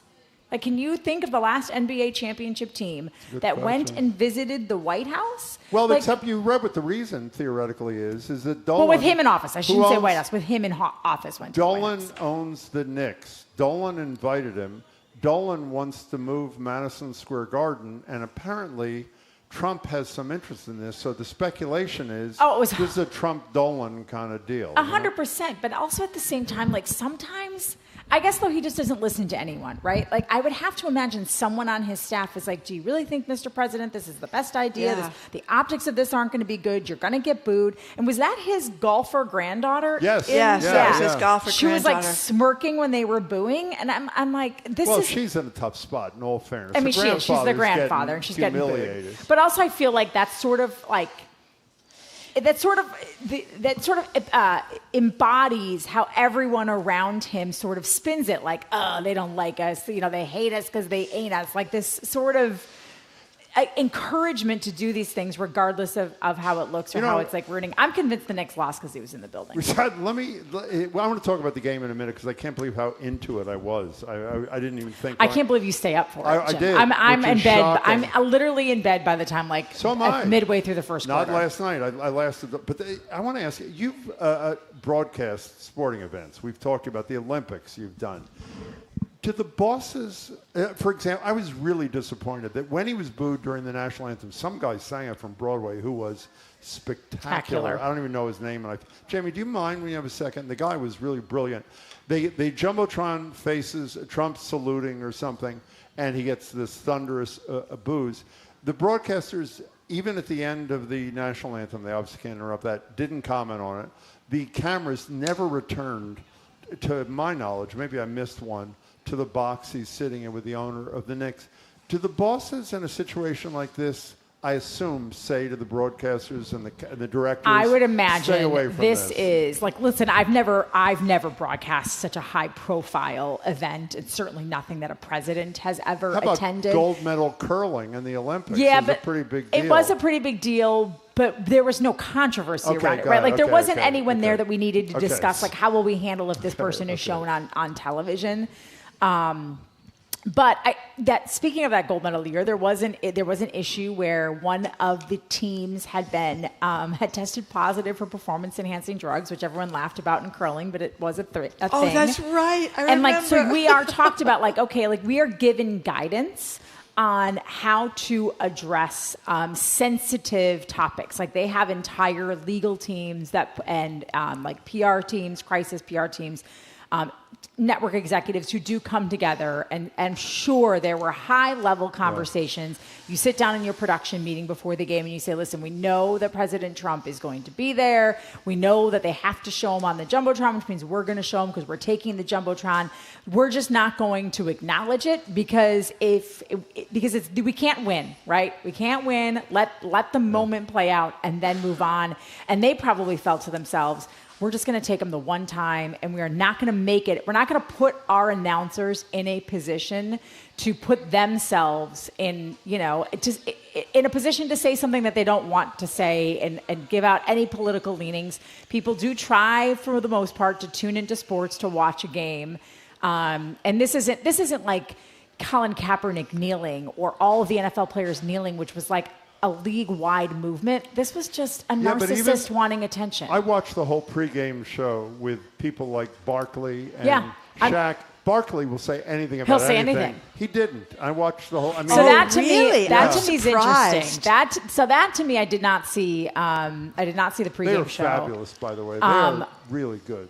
That does surprise me, and my guess is, again, he was told we're not going to talk about it, because Barkley will say whatever he wants, whenever he wants, and usually he's pretty eloquent about it. He can certainly ruffle some feathers, but he is someone who is not afraid to take a political or like a social equity stance. So they must have been ruled with an iron fist to say nothing. By the way, Avery Wilson is the Broadway star. If you haven't is that the seen guy who's in Ragtime? I don't know. Not Ragtime? It was beautiful. Can I say one more thing? We almost never talk about the game itself with you because that's for sports stations, stuff like that. If anybody's a Celtics fan and wants to know what's wrong with the Celtics, watch the Knicks. Celtics cross half court and somebody shoots from 35 from like feet half. They cross half court and they're like, "Oh, we can shoot now." It was incredible. I didn't count them. There were times in that game last night, which was a fabulous game, where the Knicks maybe passed 8 times before they took a shot. It was such classic, beautiful basketball. It was really great. We had a story a couple of weeks ago. We never got to it with you, but it was talking about why the NBA is in trouble. And that was one of the theories, is that people... Too much three-point shooting. Exactly. And I remember even being a fair weather watcher of basketball, watching the Celtics and thinking, okay, if you're getting them all, you got a hot night, I get it. But if you're missing them all, why do you keep going? Else, That's usually how it goes. You're hot one night, you're not hot the next night. And they just keep doing it. And wasn't that one of the big reasons the coach was in trouble here? Mazzulla, but Joe Mazzulla, listen, he won Coach of the Year. He won Coach of the Year in the NBA. So he is still on the hot seat despite winning a title in 2024, winning Coach of the Year this year. And a large part of it is their play style. Yeah. And also his inability in big games to make adjustments from game to game or even within the game itself to counteract what the other team is forcing them to do. Yeah. He also made a wild decision in Game 7 against the 76ers to throw out a starting 5 he had never used in the postseason. That's right. When Jason Tatum. So there's a lot of very questionable decisions that he makes that's put him on the hot seat. But a big one is, and he would argue, and people who are supporters of Joe Mazzulla would argue that, the reason they shoot the 3 so much is because that's how their roster is built. So if they want to play a different style of basketball, they need a different style of players. Pass the damn ball. It was beautiful to watch. They lost the game last night, I assume everyone knows, but they were great to watch. They did. So let's move on to the World Cup. I hope that part of the reason there are tickets unsold at some of these opening days of the World Cup is because the prices are so through the roof that nobody can afford to go. So yesterday when Christina and I filled in for you guys, our opening segment was like, wow, there's this like really cool 6 weeks coming up, and we've got the World Cup and 250th and tall ships, and are you usually Boston's really pessimistic, but are you excited about this? And people, while I think excited for like tall ships, people were really anti-World Cup, and the consistent reason was it's too expensive. Yeah. How in the world can a regular family of 4, or even just a couple, how could you possibly afford to go to a World Cup game when tickets are astronomical? They're 4 figures. They're thousands of dollars to go see a game. I am curious to see, I was telling Zoe that I kind of wanted to. I went onto the FIFA website to register to go to one of the days of the FIFA, like the Fan Fest, because it's in Government Center. It's right near where I live. You have to register to go to Fan Fest? Yeah, but makes sense because they want to control how many people are in and out, right? Like you don't want too many. You don't want to get overcrowded and then it's uncomfortable and you can't enjoy yourself. I think also for security reasons. I think it's probably part of some security screening that makes sure you have and you know who's coming in and who's coming out. I didn't know which day I wanted to go, but I am curious, like if those ancillary events around the World Cup, will be big. Like watch parties in cities, bars, restaurants staying open later. Like if that's where we'll see more of the excitement. I also wonder if, like right before kickoff, is it kind of like Taylor Swift? Like I know a lot of people when Taylor Swift came to Gillette Stadium and tickets were through the roof. People were paying like $1,100 for an obstructed, seat up in the corner on the secondary market, but people would wait until like the opening act or like right before she went on, and then you could get in the door because people would drop the price just to get rid of the ticket. Like I do wonder if that will happen with World Cup games, but it's a travesty. It is a travesty that this is a global event.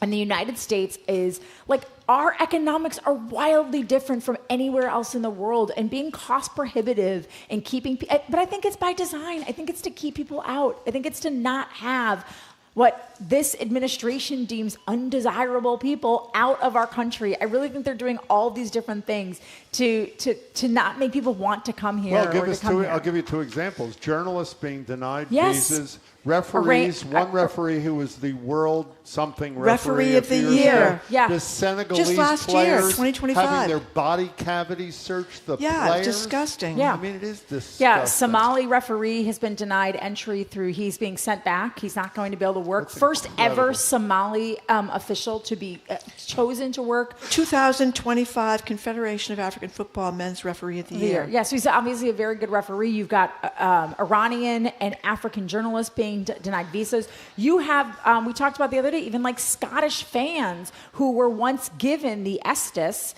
that like the tourist, basically a tourist visa, a tourist pass to come in. They were first approved. Now they've been pulled back. They've spent all this money and now they're not being allowed in. Like, and it was funny. I was reading, The Athletic puts out every morning something called The Pulse. It like kind of hits like the best topics of the day, the biggest sports stories of the day. And on the Somali referee story, the last line was,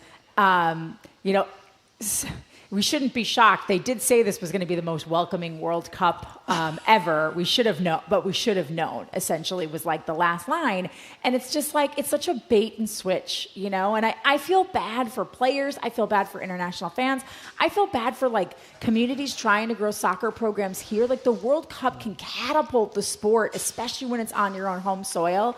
And everything this administration turns to poo. This Globe story, Michael Silverman's done a million great stories about the World Cup, sports writer for the Globe. Chris Serres and Milton Valencia, 3 bylines in the story. But they're talking about volunteers being disgusted by the disorganization and chaos. And some guy was talking about how he was dying to volunteer, but it's been a big mess. And I couldn't figure out if it was FIFA's fault or Boston Soccer 2026's fault, but he just talked about... I wonder, like, listen, not that I'm sticking up for Boston Soccer 2026, but my guess is it's a trickle-down effect, right? Yeah. That, like, FIFA's kind of a mess, and the U.S. government probably isn't really communicating all that well with everybody. And it's like, you can't do anything locally without, I think, probably running it by the governing body. There's probably all these different steps you have to take. And when it's a mess at the top, it just trickles down to the bottom. Like, I am really curious to see, especially as someone who lives in the city, to see starting Friday, Saturday, like when things really start going, like what it is going to be like what traffic's going to be like, although, I will say on a positive note, like you can sort of feel the energy. Like now when I always can hear other, languages when I walk through our neighborhood. It's a tourist destination, but like you can see there's an uptick of people wearing like their country's shirts, and you can already kind of see like a more tourist than usual. Like I had yesterday off after I did your show, and my husband and I are like, oh, we're rarely home in the afternoon. Let's go grab lunch together. We're like, let's eat somewhere we can never go because it's always crowded. Well, all the places we went that we can never go were crowded on a Monday afternoon, which is great. That's awesome for the city. It's awesome for business owners. And you know what else? I remember the last time the World Cup was playing, not here, it was just the World Cup in general. And I saw all these bars in Brighton and Austin just packed. Because kids now in their 20s and 30s and even 40s grew up playing soccer in a way that people certainly aren't. Yeah, we went to brunch the other day at State Street Provisions, and I walked in and I looked around. They had all these flags hanging. I was like, what? Then I'm like, oh, duh, the World Cup. So I think there are a lot of businesses that are really going to benefit from this. And I hope that's where people, if they can't get in, if you don't want to give your money to FIFA, don't give your money to FIFA. Go support your local bar, your local restaurant, your local watch party. Do something, because it is a really cool worldwide event. Are they going to have the FIFA Peace Prize at your FanFest? Wait, the what? The FIFA Peace Prize. You know if it's going to be? I don't know. I'm hoping I'm up for it. Really like the local there. Peace Prize, just bringing people Before together. You go, before we go, I have one quick question about FIFA, though. Forget FIFA. We got to talk about this 89-year-old guy. What about Tom Brady's new coconut water product? I don't care about Tom Brady. Okay, Tom Brady's. I'll do that one quickly. Tom Brady's has a new coconut water, and it's called Go Nuts.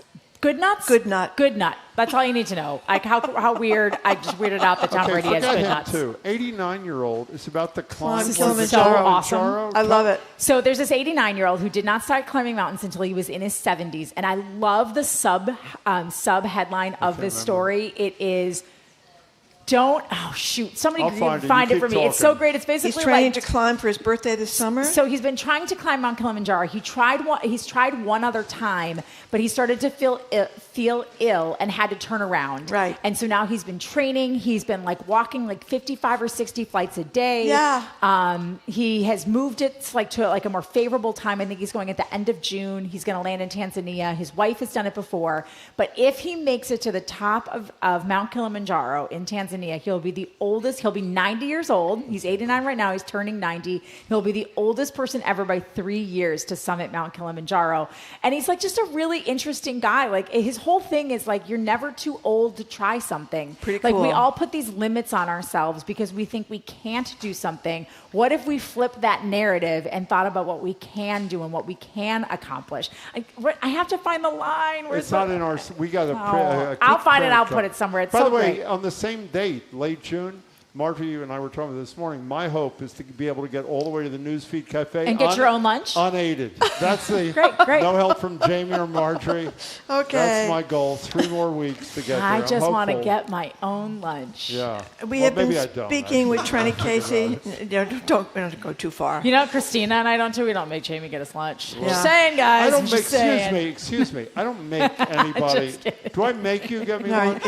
It's just the look. It's the look. Why is there no answer to that? Yeah. Do I make him get me lunch? Because Jamie's getting his lunch, that's why. Fine. Excuse me, does he get your lunch? Not for quite some time, actually. Gets me a cup of coffee.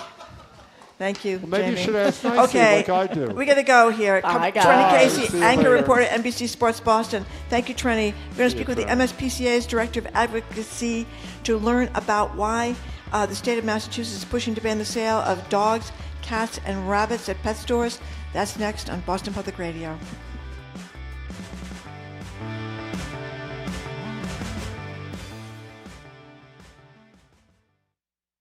I'm Edgar B. Herrick III. Today on the Curiosity Desk, archaeologists just found evidence on the island of Cyprus that humanity's relationship with pigeons could date back as much as 1,000 years earlier than previous estimates. Why were early civilizations so keen on pigeons, and when did the kinship go so sour? Oh, and we'll also introduce you to a professional pigeon racer. Yeah, they exist. That's the Curiosity Desk, today at 1 on GBH 89.7. Support for our programs comes from you. And Burton's Grill and Bar, offering a Bar Bites menu. Steak skewers, bourbon shrimp, bang bang broccoli, and more. Served weekdays from 3 to 6 at Burton's 8 locations in Greater Boston. Menu at burtonsgrill.com. And the Boston Speaker Series, announcing its upcoming season at Symphony Hall for 7 evenings, featuring Pete Buttigieg, former UK Prime Minister Boris Johnson, historian Doris Kearns-Goodwin, and financial journalist Andrew Ross Sorkin. BostonSpeakers.org.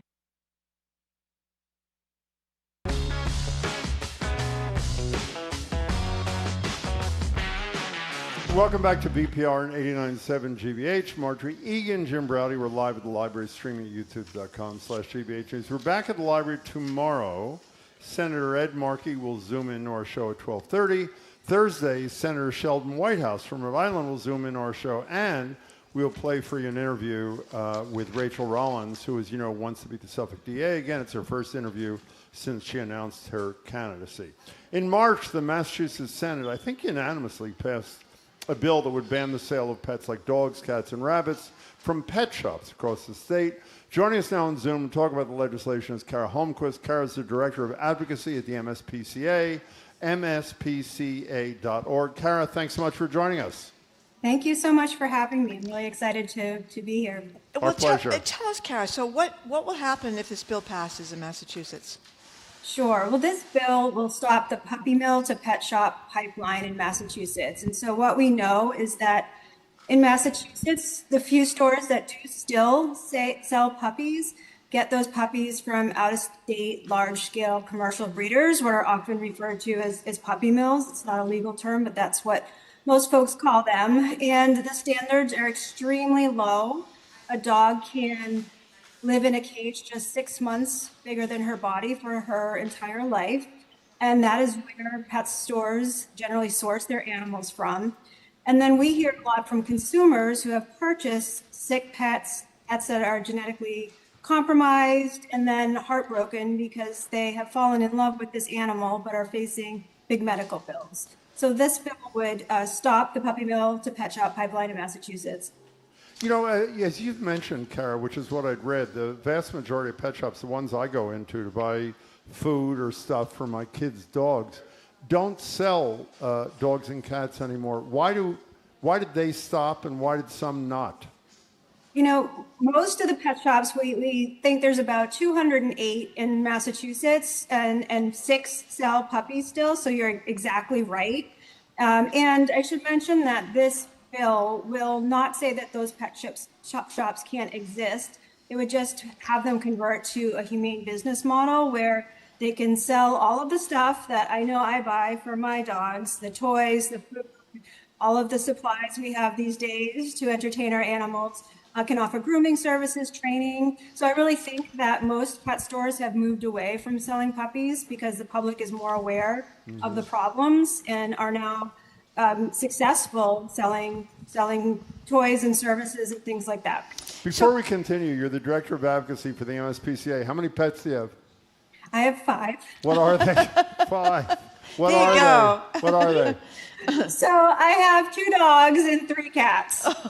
Can you bring them to work, or do they have to wait for you till you get home? You know, the best thing, well, I love the MSPCA. I've been there for a very long time, but one of the best things is we can bring them to work. Okay. So, yeah, the dogs are seldom alone. So let me ask you about this, because, you know, a lot of people are looking for puppies, and I think that's one of the problems with shelters. There are some puppies in shelters, but often there aren't puppies in shelters, so they end up going online and getting rescue dogs from, like, Tennessee or someplace else. How do people know what the deal is with those dogs?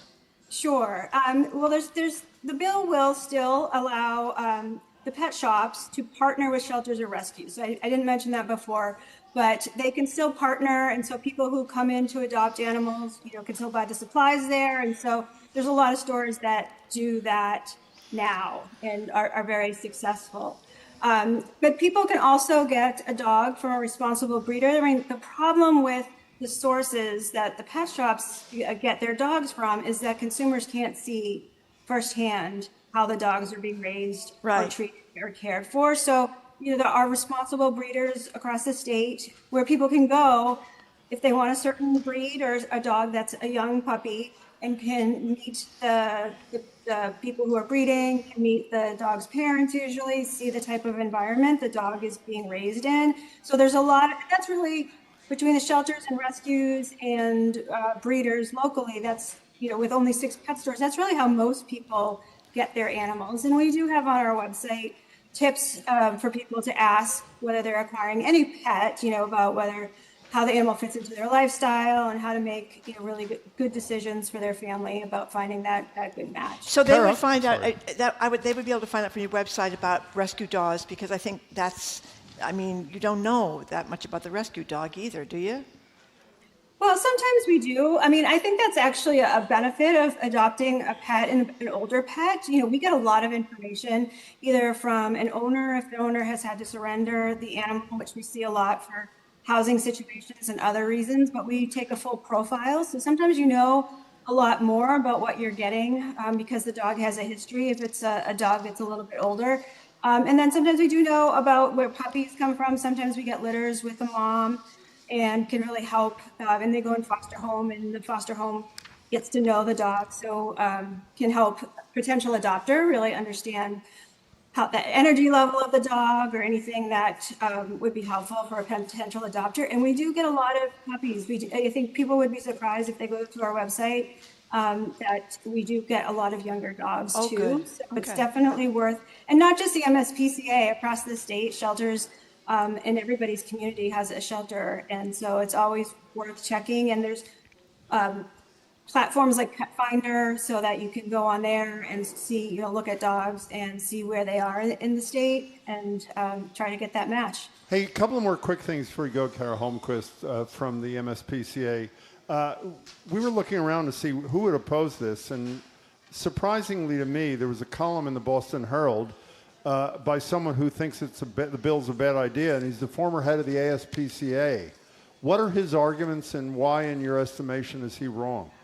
Yeah, so it's a little odd. I mean, I don't think there's full disclosure about his role. He was the former head of the ASPCA, but he also worked for the pet trade industry for a long time. So there's a group a national group that represents people in the pet trade. And so there is, that's what the opposition that we're hearing. It's just those who want to profit off of the puppy mill to pet store pipeline. And that's really the opposition. Well, what's his argument? Obviously, he's not arguing that we want to profit. What's his argument, and what's wrong with it? We hear sometimes just a vague consumer choice argument, and there's still plenty of choices for people to find their match. Last thing for me, if I can. Our history, I'm right that it passed the Senate unanimously, right? Yes, you are right. The legislature goes home in a month and a half, and we know that the history, you don't have to say this because you want something to happen. If the Senate loves something, then the House hates it because the leaders can't stand each other for the most part.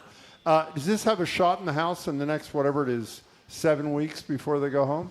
The amazing thing about working on animal issues is not just that sometimes I walk around the building with a puppy and I'm more popular than I ever would think I could be, is that these animals the issues are bipartisan, and I think they, House and Senate, I think everybody really enjoys doing the animal issues, and there's something really good to do, and they make a real difference, and not just to animals. A lot of the issues impact people too, whether they're consumers or people who are living with pets. So we have a lot of really good issues. So we should have people who care about this bill should call particularly their House member, because that's where the vote has to happen. And say it's for the puppies. For the puppies. Yes. Is there a name of this thing? Forget the number. People will remember. What's it called, the bill?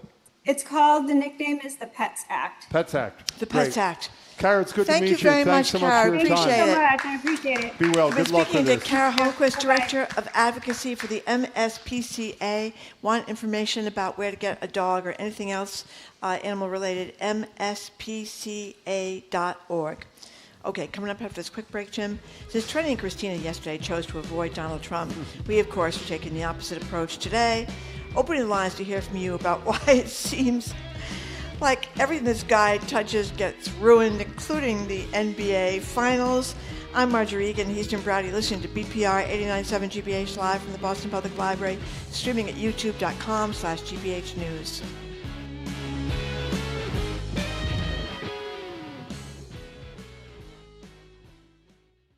President Trump says the U.S. is close to an agreement with Iran to end the war, which could include a new deal about Iran's nuclear program.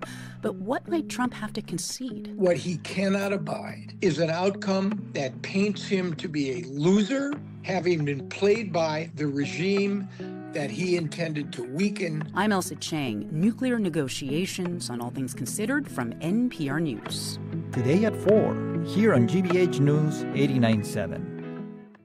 Our programs are made possible thanks to you. And Cambridge Savings Bank, CSB is committed to improving the financial well-being of local small businesses through financial education and banking services.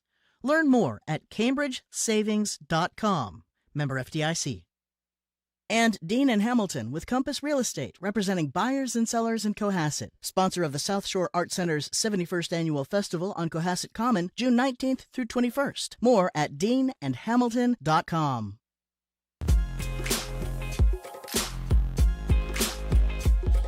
Welcome back to BPR and GBH, 89.7 GBH. Marjorie Egan, Jim Browdy, live at the library, streaming at youtube.com/GBH News. Senator Markey tomorrow, Senator Whitehouse on Thursday, and Rachel Rollins on Thursday as well. We talked about this with Trenni, but we just can't get enough. Last night, Trump attended Game 3 of the NBA Finals between the Knicks and the San Antonio Spurs. The Knicks lost, maybe because the energy in Madison Square Garden when fans realized he was in attendance was, I don't know, less than positive.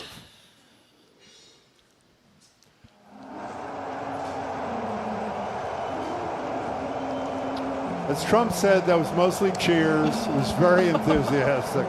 It's actually no cheers. So the lines are open at 877-301-8970. Is this guy cursed? Why does it seem like, as Marjorie said, Trump ruins everything? That could be a bumper sticker, Marjorie. The Knicks' hopes of winning in 4. The World Cup is a mess. The National Mall, Medicaid, America. The lines are open. What has Trump ruined for you personally? For our producers, he's ruined the Sacred End Talker, where we usually reserve the time for something lighthearted and enjoyable. Obviously not today. The number is 877-301-8970. Well, you do feel bad for the people that were going to go to the big watch party right outside of Madison Square Garden, you know, no the third watch game. Party. The watch party got canceled. They had to get there 2 hours in advance. Apparently, they went through extensive security and searches before they get in there. Body cavity searches. Well, I don't think they did body cavity well, they were searches. thinking of it. They didn't do it, but they... If you ask for a body cavity search, they do it. Yeah, That's that was the poor coach from where was he from? Somalia? Was he Senegal, from I think. Where was he from? The coach? No, he was a player. I think he was a player. I thought he was coach of the year. No, that was the guy who wasn't that was the allowed coach in of the at year. all. Okay, The referee he wasn't allowed of the in year. at all. Referee of the year was not whatever. allowed in all, Okay. and the player had the body cavity search. We don't know about any body cavity searches last night, but we do know that the big watch parties were all screwed up, and people outside the traffic, you know, the big motorcade, they had all these signs. You get lost, Donald Trump, and all these insults to him. He's waving like everything is great. But in any case, that was one thing. And they point out that, you know, I mean, we talk about this a lot, that he's sort of come between friends and between family. I mean, that's the worst thing about, well, it's not the worst thing Let's about be his positive. presidency. What has he not ruined? Go ahead. I don't know. I feel somehow some days he's ruined my everything. whole life. He's You know? ruined- I have That's to exactly read my about point. him for a couple of hours every day. Then I'm going to talk about him. I'm going to think about him. I mean, it's really upset. That's why I must admit I was really glad he got booed last night at Madison Square Garden. I would have been so disappointed if he hadn't been booed, because he's going to get cheered at his birthday on the 14th with the UFC big fight up there at the... Well, if the court doesn't stop it, you don't know. Well, Jeffrey Toobin, your favorite guy, says the court doesn't have a chance to So stop Jeffrey it. Toobin says it's a Vietnam veteran and somebody else who's suing, but Toobin thinks they do not have standing to stop this thing. You know who he ruined it for? Overweight members in the military. Did you hear that if you're not fit, that's right. you're not allowed to go to the UFC That's right. fight? But there's a whole list. Common Cause did a whole list of things that he's ruined, and they talk about things like grocery prices are still higher, family businesses, Trump's family businesses are making billions in rather nefarious ways. Small business owners are seeing higher prices, smaller margins. Our streaming platforms are more expensive because he's making these big mergers with these big people that are his favorite donors, like Paramount and stuff like that. Corporate media consolidates, and we all pay higher prices, while we in public media get cut to the bone. Trump's big, beautiful bills slash Medicaid, other social services, SNAP, food programs for hungry people. Wait. No new wars. At least no new wars. No new wars. That's okay, right. so We don't have any new wars. Let's read a couple of texts. Anonymous texter, he doesn't ruin everything. He's self-centered. He has enriched his family with generational wealth through his grift on the American people. Don't let him fool you about the booing. He doesn't care because the jokes on us. Well, that's a good point. Did you see Ivanka on TV? She was last night. She was About giving Albania? a podcast, and she's talking about we went to this beautiful island. We were swimming on a private boat, and then we went for a dip. Uninhabited island. Uninhabited, and we have to delicately take the whole place over. Thousands of people took to the street in Albania. They went crazy. Said, we are not going to sell this island. But you know what? She'll probably get the island. She and Jared will probably get the island, and they're going to turn it into a massive development. Tastefully done. It's very good. Here's Andrea in New Hampshire. For me, Trump has ruined my lifelong faith in humanity and belief that good wins over evil. Peter in Mystic, Connecticut. What has he ruined? The last 10 effing years is what he's ruined. You know, I'll say it again. I've said it many times before. I yearn for the days when you have the election for the President of the United States and your team wins or your team loses, and then you hardly ever think of the president until there's some big crisis. He's living in our brains. Every hour. And I can't get him out. That's true. It's really horrible. Susan from Newton, thank you for calling. Hello, Susan. Hi, how are you? We're excellent, thank you. First-time caller, long-time lover of your program. Love that, thank you. Trump has ruined everything, including getting my kids back from the Netherlands to return to their home in Arlington. But more importantly, sense of safety and security and American history. His idea of painting the reflecting pool on the mall, I can't take it. It's ruined my memories of being in Washington, D.C. I know. Susan, let me tell you, in terms of first calls, that is right up there with the great ones. You know, Susan, thank you. How Call about again. these millions of tourists that have gone to visit the White House, and where do they enter? The East Wing. There is no White House. It's gone. You ripped it down. It's just wires and asbestos and everything all over the place. Listen to this. This is from is it Whitensville or Whitensville? Whitensville.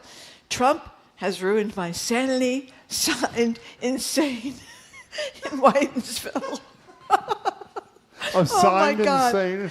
It's from insane in Whitensville. I'm with you, insane in Whitensville. You know, sometimes also, I just say to myself, I can't take it anymore. I can't take it anymore. But and also, for those few people, by the way, feel free to call and say, not only has he not ruined something for you, he's made it better. Look at, who's the guy who would have said a couple of days ago, Trump has been great to me, Netanyahu. He has totally humiliated Netanyahu the last few days, saying, I'm in charge here. He doesn't have any power. I call the shots. There is nobody where it doesn't come back. Well, some texter just reminded us of the great Rick Wilson book. I think I've lost the text, but I think it said, "Everything Trump touches dies." That's I think true. that is the name of the book. Here's Josh. And it is true. Josh in Bridgewater. We know Josh. There's nothing sacred anymore, Mr. President. Now you've ruined the second BPR talker. What's next? Jim's beloved Whole Foods hot bar? I pray it doesn't come to that. Okay. 877-301. Read the other text. Anonymous texter. Looks like I picked the wrong week to stop sniffing glue. Exactly. Thank you. Picked the wrong week. Quit sniffing glue. Yeah, that's it. It's amazing we all aren't sniffing glue at this juncture. Maybe I should try. Next pledge, Jim and Marjorie sniffing glue. $10 a month, $120 all at once. Maybe that'll make me feel better. Let's go to Beaver in Forge Village. Hey, Hi, Beaver, how are you? Hi, guys. How's everything going? Oh, swell. Fabulous. Thank you. Swell. Go ahead. Well, first I want to shout out to my cousin Linda Kane up somewhere in Vermont listening to you guys online. Oh, great. But I had bumper stickers made up for my friends and family. Yeah. They say tree, and across the bottom it says, Trump ruins everything everywhere. Pretty good. Oh, boy. That's lovely. Beaver. I'm going to send a couple to you guys. I think you should. Thank Jim you. Browdy, 1 Guest Street, WGPH, Brighton, matter with you? Massachusetts. Well, your name's easier to remember, I think, than mine. Everybody misspells my name. I think that's great. You know, you think about it. This has driven me to be supporting, as I did earlier in the show, a guy with a extremely checkered past who may be rather off the deep end himself. I mean, because I'm so worried about Trump getting another, being unfettered for another 2.5 years. I mean, people are voting for Graham Plattner, some people in absolute desperation. Here's one of our colleagues wrote, and this is true, unfortunately. Jim and Marjorie branded amphetamines would do so well during pledge. And they're suggesting that we give for the next pledge Elmer's Glue All. Well, that's because the famous line we started about giving up drinking. We just played smoking. Were you here for that? Amphetamines, and then sniffing glue. After which, picked the wrong week to quit sniffing glue. and then his hair Never enough. Straight up on his head, goes up straight through. If people haven't seen that You were movie, so easy. oh my Don't. God! I mean, it's very un-PC though. We get in trouble really? showing it now. Okay, Yeah, well, Michael we're in not sure. Boston. Thank you for calling. Go ahead, Michael. Hi, how are you today? Oh, excellent. Great. We're good. We're good. Welcome. We're having fun, but I just wanted to comment because we constantly talk about Trump. Yeah. And we're concerned about Trump. Trump is really not the problem. Nope. The problem are half of our country, approximately, support this kind of character and this Totally level of right. morality. Yep. That's the issue that we should be talking about. What is going on with the people of our country that think that he could lead a hot dog cart? What do you think? What do you think is answer your own question? What's your What is analysis? wrong with half the country? Well, a little less, but what's wrong with half the country? Well, I believe that we have lost the ability to think critically, ask questions. How and why do you think that there will be no wars? How and why do you think a person who has no moral character can actually manage a national economy and move it forward to improve when we need it? How can he lead the world? Well, those unfortunately are very good questions. I mean, those are really good questions. Well, to be serious for a minute, I get it the first time around because he did talk about being a populist. He did talk about prices. People could have seen him on TV in his show and not realize he had all these bankruptcies and all this kind of stuff, and that he inherited his wealth and stuff like that. But it's the second time around. That's what I don't prices are going to go down on day one. He's going to end the war in Ukraine on day one. No new wars. After he got up there and told everybody, but that riot that we all saw on television on January 6th was the day of love. It was. The day of love. The FBI agents and the police officers, they just welcomed those people with the pitchforks into the Capitol, no problem. Mike from Providence, thank you for calling. Hello, Mike. Hi there. I just want to talk about how Trump has totally labor rights in America. The reasoning is he got rid of the National Labor Relations Board, so if you're in a union and you have a legal matter involving the union, you have no way to resolve it. I've been directly affected by something similar to this situation. So on top of that, he got rid of all infrastructure money for wind farms and climate solar farms. And I was working on actually part of the infrastructure as a union member, so the union was geared towards renewable energy, like a lot of the union structure that's been going on, and he basically gutted all the jobs they were doing. So, like the building trade has been totally decimated. On top of like our rights in general, being able to be in a union as a member, it's terrible. So now I'm over here doing Grubhub because that's all that I have left to do because there's like no work because of what he's done to the economy. On top of the tariffs. You know, like think about how that screwed up construction and just like the regular like working Joe has no like ability to make money anymore. You know, Mike, that's a great I want point. to clarify point. one thing you said. That was a great call. The NLR, National Labor Relations Board still exists, but a majority of the appointees are Trump's, which means it's not going to be helping working people in this country. You left off your comprehensive list, Mike. He has unilaterally taken away hard-won collective bargaining rights from tens of thousands of federal workers. And he's limited OSHA rules and regulations. Yeah, so bad that if there's something unsafe at your workplace, it's very difficult to get any accountability for that. A lot of regulations around keeping food safe. I mean, he's done terrible things to cancer research. Who does bad things to cancer research for children? I mean, who does that? Donald Trump did that. So, you know, student loans made it more difficult, and the climate stuff is just kind of devastating. And First Amendment rights, well, and due process rights. Okay, that's just two amendments. It's a constitutional two stuff, amendments Jim. He's but been you know, bad on. Constitution's Maybe overrated. The 14th it's overrated, no question about it. So just to lift Marjorie's spirits, we're going to play yet again. Here's Trump, the greeting. I'm not going to characterize it. Okay. Here's Trump appearing on the Jumbotron last night during the national anthem being sung, and his description when asked by reporters later of what that moment was like for him. Here it is.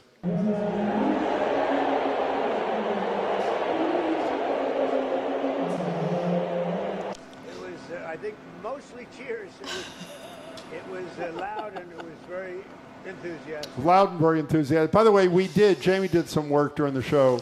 We did identify 2 people out of the 20,000 at the Garden who did not boo him last night. Yeah. They were mostly cheering and very enthusiastic. And it didn't rattle him one bit. Right after he got booed like that, fell right asleep. Yeah. Right we in didn't his even chair. mention that, by the way. He ruins the game for the 20,000 people who are there. How do you fall because all the asleep convenience. in the middle? And then he falls of an asleep in the middle of an NBA with Finals all that game. noise coming in, and that's one of the great things about going to the Celtics. All the clapping and the cheering and the stuff that gets you going. But apparently, maybe Well, he he was can't tired. hear. He's tired. Maybe he can't hear very well. No, that whatever. could be possible too. Okay. Dan in the car. Thank you for calling. Trump ruins everything. That's our theme. Go ahead, Dan. It's upbeat so far. Go ahead. Yeah, he ruins everything. He ruined my retirement. Oh.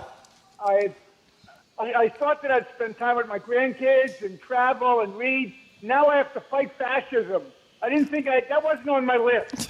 Yeah, No, not mine that either. does take time. It's true. It's very time consuming. Go see the grandkids when you Yeah. can, though, Dan. Dan, thank you for the call. We appreciate it.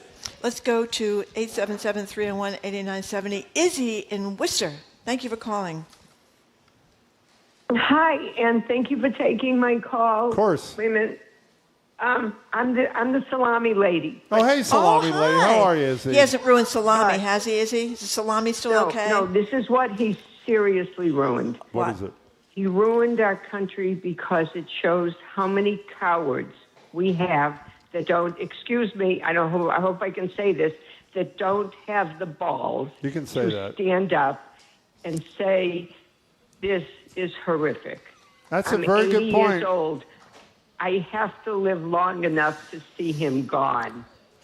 Izzy, And our country being put back together everything again. you said was great. That's a great point. But at the beginning, you said, did you bring up salami or was that somebody else? Because Marjorie's worried that he's ruining you salami. and I had a salami discussion. Oh, about salami last sandwiches time. late at Okay, night. salami. The right, salami's okay. He's not You don't have to ruining worry. salami. You still get your Salami's salami. perfect. Okay, Izzy, thank you. That was an excellent But call. as Izzy has a always. great point. You think of these people that have more money than God, like Mark Zuckerberg and Tim Cook, these people from Apple Computer. They've got, I think Cowards. Elon Musk has kind of got some mental health issues. You think so? But you think that money buys you freedom. Isn't that one of the wonderful things about money? Yeah. You don't have to say, take this job and shove No, it. You don't have yeah. to put up with this. You don't have to put up with that. How fell they fast? Paul Weiss. How fell they fast? How fast they fell. Okay. I was anticipating talking about Paul Weiss. Okay. He's not a person. He's a No, law he's not, firm. but he could be. That they just knuckled under in 2 seconds. Those millionaires, they just knuckled You know under. when I think of Paul Weiss, you know what I say to myself? That I goofed it up. How fell they fast? I mean, I don't even know what it means. I just know it's bad. They fast fell. They did? They fell fast. They fast, they fast fell. fell. They fell, They fast. did. And you know what? We have, what's the one in Boston? Wilbur Hale. Yeah. They stood up strong They against didn't Donald fell Trump. fast. They did not. They did not. And Joseph, in the McCarthy hearings during the 50s, Yeah. they stood up then. That's where Yeah. Joseph Welch came. Was it Joseph Welch, the guy who said, "Have you no decency, sir? That At was long pretty last, great. have Wasn't he you from no decency?" Massachusetts? It was the Boston Yeah, law firm. yeah. Used to be called Wilmer Hale Yeah. then. I think it's something different now. Or Wilmer Hale is. No, actually, Wilmer Hale's going to be on the show tomorrow. I had lunch with him last week. I said, hey, Will. He said, what? Yeah. I said, are you free next week? Can you bring Paul Weiss with you? So we're taking the two of them out to lunch. Paul Weiss. Is Edgar around? Is not or a person. What's happening? He has ruined. He has ruined He 60 is? minutes. That's another great point. He's working. Edgar, that. you there? I'm here. Yeah. Oh, yeah. He hasn't ruined the curiosity desk. Not has- yet. But I'm working on it, Jim. You know, That's a good one, Edgar. He might drive you insane. I think he's driven me insane. I'm holding on by my I hadn't fingernails noticed, here. Marjorie, really. You know what, though? Here's the thing. Like, What is the, it? Yes. the Knicks game getting ruined in that way, I mean, to a certain extent, it sucks to ruin a basketball game. But I don't feel that bad for the, Ben Stiller and Timothy Chalamet and everything. But there are Knicks fans who are so long suffering. Yeah. It cost $5K to just sniff a ticket to get in there. I guarantee there are dozens, if not hundreds of people who, way overpaid money they don't have to go to that game. That's and right. For that experience to get ruined, He screwed that up, too. I think it's just kind of awful. Okay, so as of the moment, Edgar has not totally ruined the Curiosity Show. Not yet. So there's a little breathing room. What are you doing today there? Well, we're gonna do one thing which is a little more serious, which is, we've been talking, the staff at the Curiosity Desk, for a while about the fact that, it is now 5 months since events in Venezuela, and it's totally off the headlines. Like, people have not been talking about it. And so we're just going to do a check-in on what has happened over the last 5 months in Venezuela and just kind of get our heads around it a little good. bit. Fabulous. Oh, good. And then it's Pigeon Palooza. That's right, Pigeon Palooza. So there's new research that's looking at just how long humans and pigeons have been coexisting together, longer than we thought. And then we're going to talk with one of the very few professional, this is this person's job, professional pigeon racer, local guy. Wow, a pigeon racer. And I'd we're like going to have a pigeon. that. We're going to have reportedly we're going to have a pigeon in studio with us, a racing pigeon, Edgar, not just a regular I pigeon. can't believe I'm not on the show. Do you know what my first job was as a kid? Go on. Cleaning pigeon coops at Old Doc Flynn's. Oh, amazing! Right next to where I grew up. Yeah, it was incredible. Old Doc Flynn. Well, come on back to Brighton from the library. We'll get you on the You show. know what Chip. happened? Trump got me fired. Yeah, that was it. He ruined the Best pigeon job I ever had. cleaning coop experience. Yeah, the We've been pigeons listening, can't Edgar. stand him either. Thank you, Edgar Biharic III. We're listening to that show. Thanks, Edgar. Edgar comes on as soon as we're done here, and thank you for listening to another edition of Boston Public Radio 89.7. Thanks to the people who came down to the Boston Public Library. Keep up with us 24/7 wherever our podcast, or check out our TikTok page, Boston Public Radio. Tomorrow, we're back here at the Boston Public Library with Harvard National Security expert Juliet Kayyem, Gary Mitchell of the Cambridge Deli, the SNS, which is closing after 107 years. 107. I was there on closing day. You were? I was. Jim is going to give us a Nicole report was with me on that day. It's going to be very exciting. Carolyn Chu of Homes for All Massachusetts on the rent control ballot question, and Senator Ed Markey is going to zoom in at about 12:30. I want to thank our crew, Zoe Matthews, Nicole Garcia, Hannah Loss, Ariana Gonzalez, our engineer John McClaw Parker, our executive producer Jamie Bologna, our BPL staff, Maddie Guy, Bill Francis, Juan Jose Cadena, our security team, Darius and Derek, our hosts at the Newsfeed Cafe, and across the street at the Lennox Hotel, the Curiosity Desk with Edgar, and Edgar's above the fray. He's So far. It starts right after us at 89.7 GBH. The Culture Show with Jared Bowen starts at 2. He'll speak with photographer Matthew Connors on his new book, The Axe Will Survive the Master. That sounds like a good one. I'm Marjorie Egan. Jim Browdy. Thanks for tuning in. Hope you can tune in tomorrow and have a great day.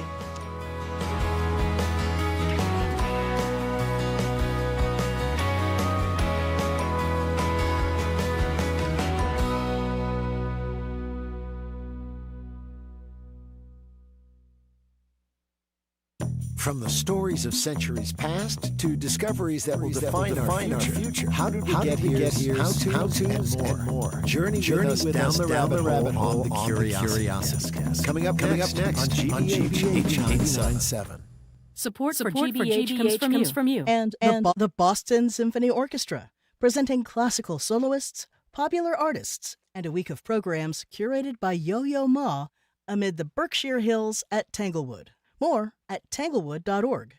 And Cambridge Trust, a division of Eastern Bank, offering business and personal wealth management and private banking services, investing more than $240 million in local communities since 1994. More at cambridgetrust.com.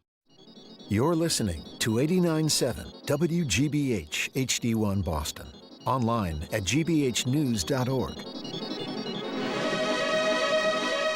GBH News. What matters to you? I'm Edgar Biharic III. Today on the Curiosity Desk, it was just over 5 months ago now that the U.S. oversaw the overthrow of Venezuela's leader, Nicolas Maduro, who's currently being held with his wife in a detention center in Brooklyn. In the months that followed, media attention, at least here in the U.S., has turned to Iran, to UFC on the White House lawn, to, well, pretty much anything else. So how is the nation of Venezuela holding up, and what's the path forward?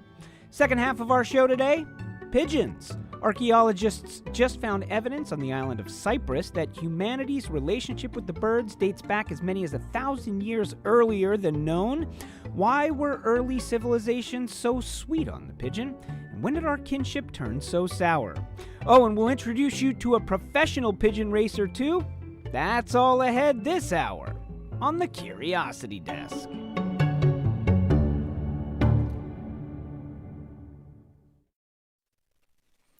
Live from NPR News in Washington, I'm Lakshmi Singh. President Trump says the U.S., quote, must respond to the Iran attack that downed a U.S. helicopter. He says the two pilots were unharmed and safe. On social media, Trump writes he was informed that last night Iranian forces shot down the Apache helicopter while patrolling over the Strait of Hormuz, adding on Truth Social that the U.S. must respond to this attack. It is unclear what that means for the overall ceasefire that has been in effect for weeks.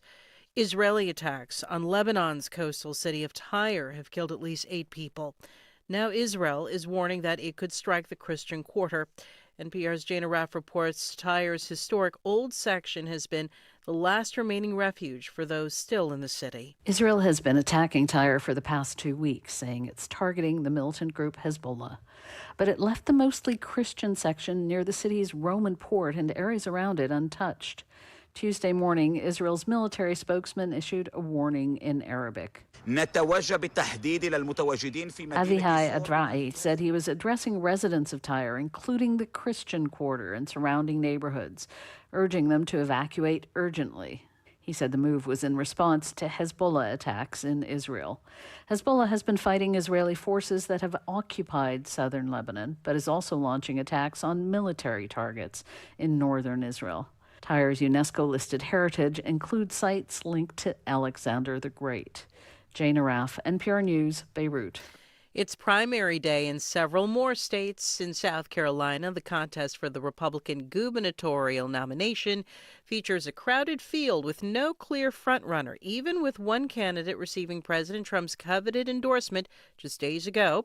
South Carolina Public Radio's Gavin Jackson has more on the governor's race. Lieutenant Governor Pamela Evette is a longtime supporter of Trump. Now she has his support in her bid to become the next governor of South Carolina. But the president's blessing doesn't make the primary a slam dunk. In his endorsement, Trump alluded to the idea that Governor Henry McMaster's son could be Evette's running mate, a plan denied by Evette and derided by the 4 other Republicans in the race. Her biggest challenger is 4-term Attorney General Alan Wilson, who occupies a similar political lane, emphasizing his support for the president. Congresswoman Nancy Mace is also on the ballot. The race is widely expected to go to a runoff, with no candidate likely to get above 50% plus 1 vote. 3 Democrats are vying for their party's nomination. For NPR News, I'm Gavin Jackson in Columbia, South Carolina. NASA selected a new crew to head up the next Artemis mission. 3 Americans and an Italian will test landers from Elon Musk's SpaceX and Jeff Bezos' Blue Origin for the first time in space. The Artemis 3 astronauts are Randy Bresnik, Frank Rubio, Andre Douglas, and Luca Parmitano. This is NPR News. Good afternoon. With the latest from the GBH Newsroom, I'm Henry Santoro. Hampshire College is reversing course yet again on the timing of its closure. From our higher ed desk, GBH's Kirk Carapezza reports the alternative liberal arts school in Amherst now says it will remain open through the end of the calendar year. Last week, Hampshire President Jennifer Chrysler warned that financial challenges could speed up the college's closure. But now she says Hampshire has secured enough funding to stay open through the rest of 2026. David Shard is the former president of Wheelock College, which merged with Boston University, and the author of When Colleges Close. He says Hampshire's shifting plans may look chaotic, but leaders are focused on protecting students. What you don't want to do is then find out that you don't have enough cash flow to actually keep the college open and have had students who are left in the lurch, essentially. Research shows students at colleges that close are less likely to graduate from other schools, but Shard says strong transfer support can significantly improve outcomes. Kirk Carapezza, GBH News. With World Cup soccer matches set to begin this week, they'll be happening all over the world in all different times. With that said, Massachusetts Governor Maura Healey has signed a bill last night allowing bars to temporarily extend their last call to 3 a.m. and permit people to publicly consume alcohol in designated spaces through July 31st. Let's see how that works out. In sports, the Red Sox, at this point, what can you say about the Red Sox other than that they're playing Tampa Bay tonight? NHL Finals, the Hurricanes at the Golden Knights. This is GBH News. Support for NPR comes from NPR stations.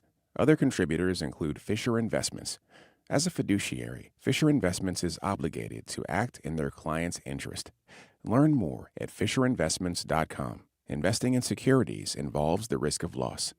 This is NPR.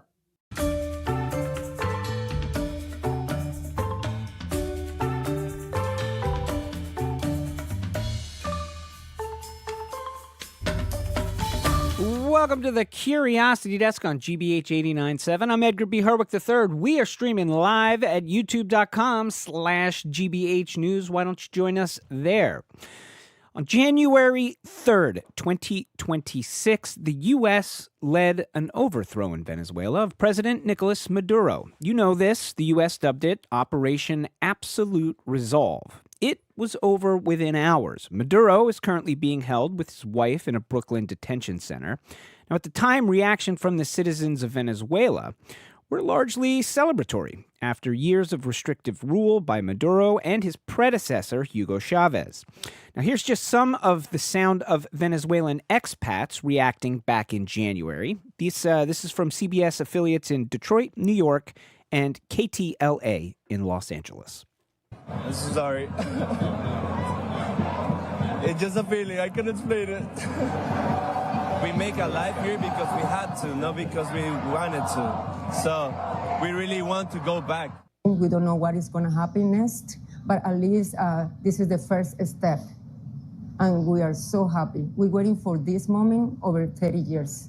Oh, yeah, everybody's scared, but we have to celebrate now. Woo!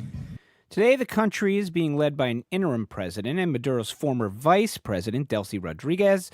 Media attention, however, at least here in the U.S., has turned almost anywhere else. But it's a massive story with massive implications, and we wanted, at 5 months in now, to take some time and attention and look at it here on the show. So here to comment on the current state of Venezuela and what's ahead for a country on a path maybe back to stability, we're joined by Rocky Weitz. Rocky is a professor of practice in maritime studies, director of the Maritime Studies program at the Fletcher School at Tufts University. Rocky Weitz, thanks for your time. Welcome to the Curiosity Desk. Thank you. Great to be here. So let's start with the big, broad sort of question, and then we can dig in from there. What is different on the ground for people who are living in Venezuela today versus January 3rd? Yeah, well, so very good question. So essentially, the economy is starting to recover some. So there would be a little bit more job opportunities for people on the ground. The oil revenue has skyrocketed up 60% to a 7-year high. And that is being managed by the U.S. Through a kind of audited fund. And so instead of that being taken by the former leadership and mostly used for personal use, that's now being reinvested in the people to buy humanitarian supplies and fund the government, fund the civil service. So I think it's still, people are waiting to see major changes, but in general, it's more stable. The other piece that is different is there's now many more protests, peaceful protests that are allowed, and some of the political prisoners have been released, not all of them, but fundamentally the government is certainly a lot softer than the Maduro regime was. So let's dig into each of those bullet points, so to speak, of what you just said there. So let's start with the political prisoners thing. So that's something that happened fairly early after January was.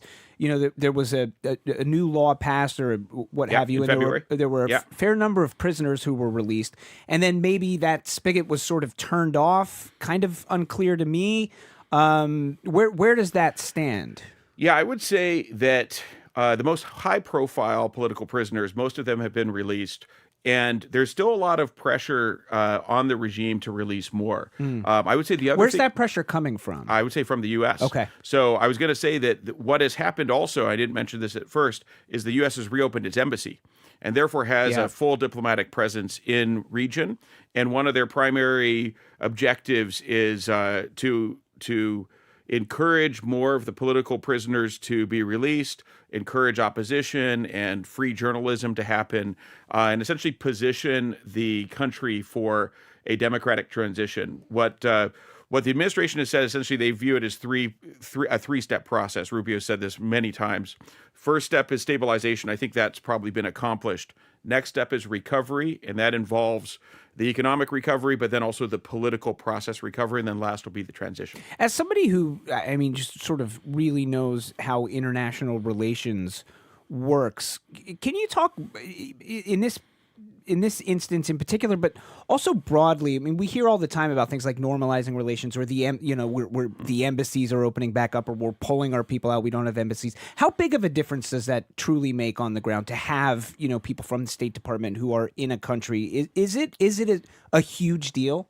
It's a huge deal. Yeah. So a fully staffed embassy will it gives the U.S. a mechanism to engage the society across many levels. So for visas and repatriation, for political issues like political prisoners, for commercial deals, for diplomatic pressure on the government, all of that is much easier with a fully staffed embassy open in country.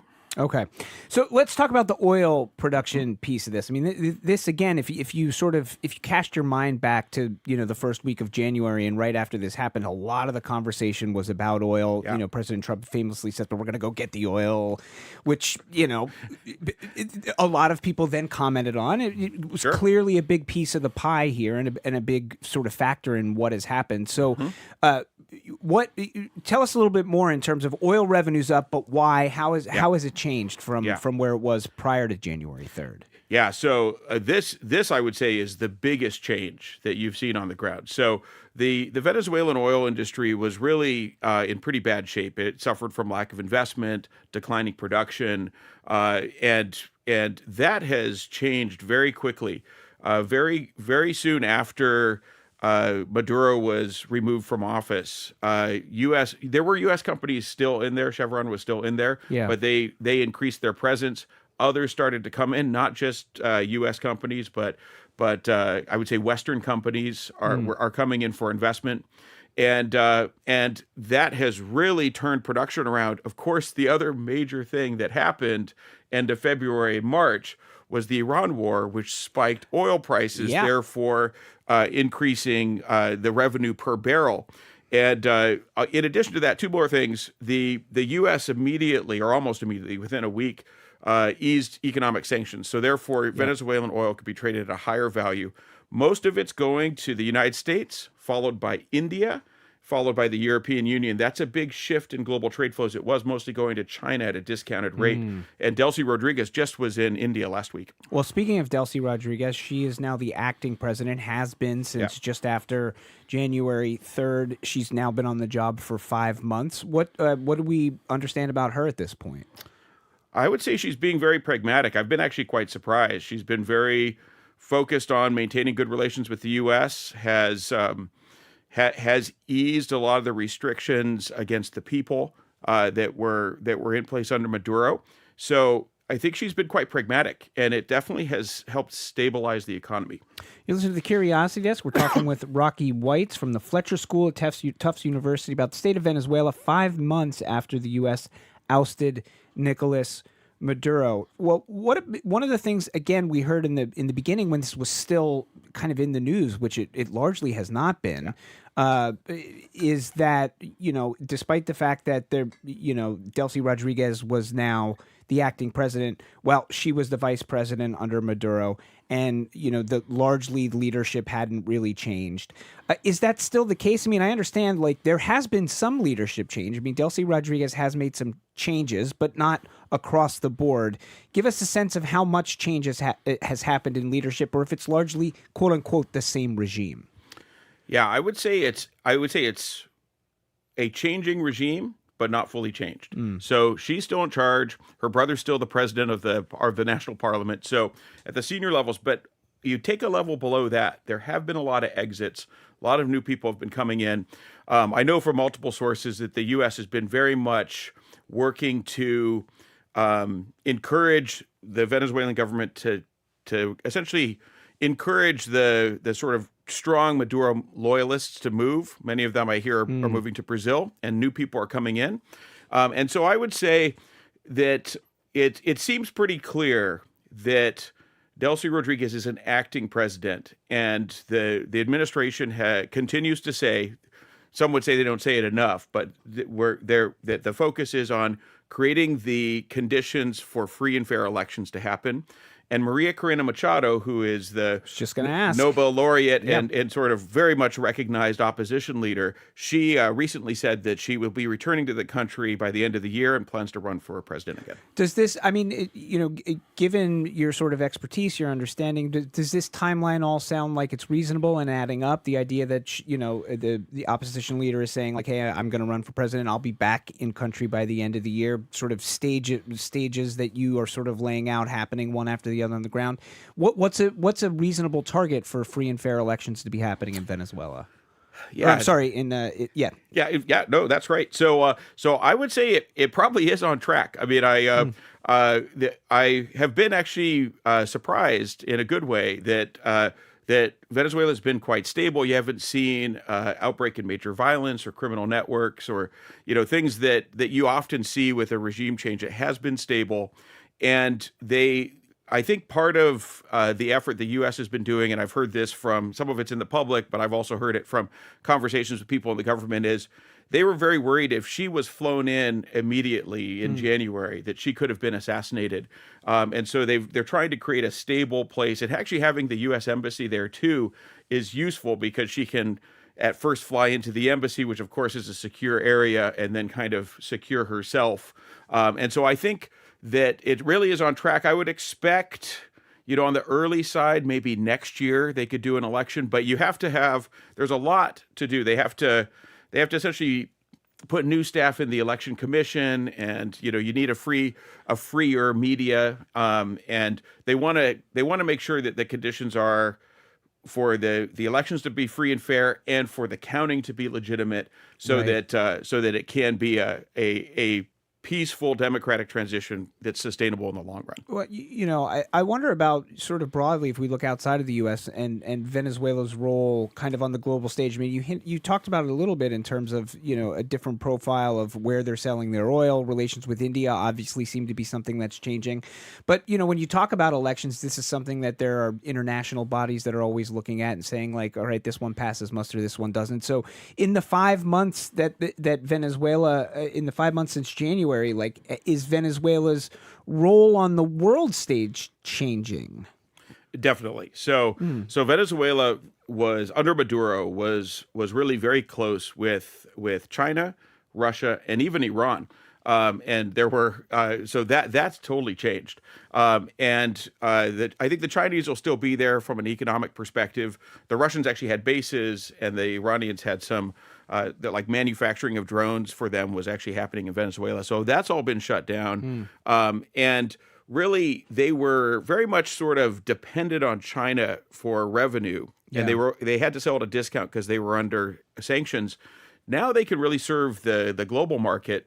And the timing for them, because the Iran war is very good, they can command a high price. And India, which depends very much on oil imports through the Strait of Hormuz, this has been a huge relief to their economy to be able to find oil that is very similar to Iran's oil from a refining perspective that could be substituted in, and was available because the Venezuelan oil production had gone up 60%. You're listening to The Curiosity Desk. We're talking with Rocky Weitz from the Fletcher School at Tufts University. We're talking about Venezuela 5 months after the U.S. ousted Nicolas Maduro. Speaking of Nicolas Maduro, as we said, he and his wife are in a detention center in Brooklyn.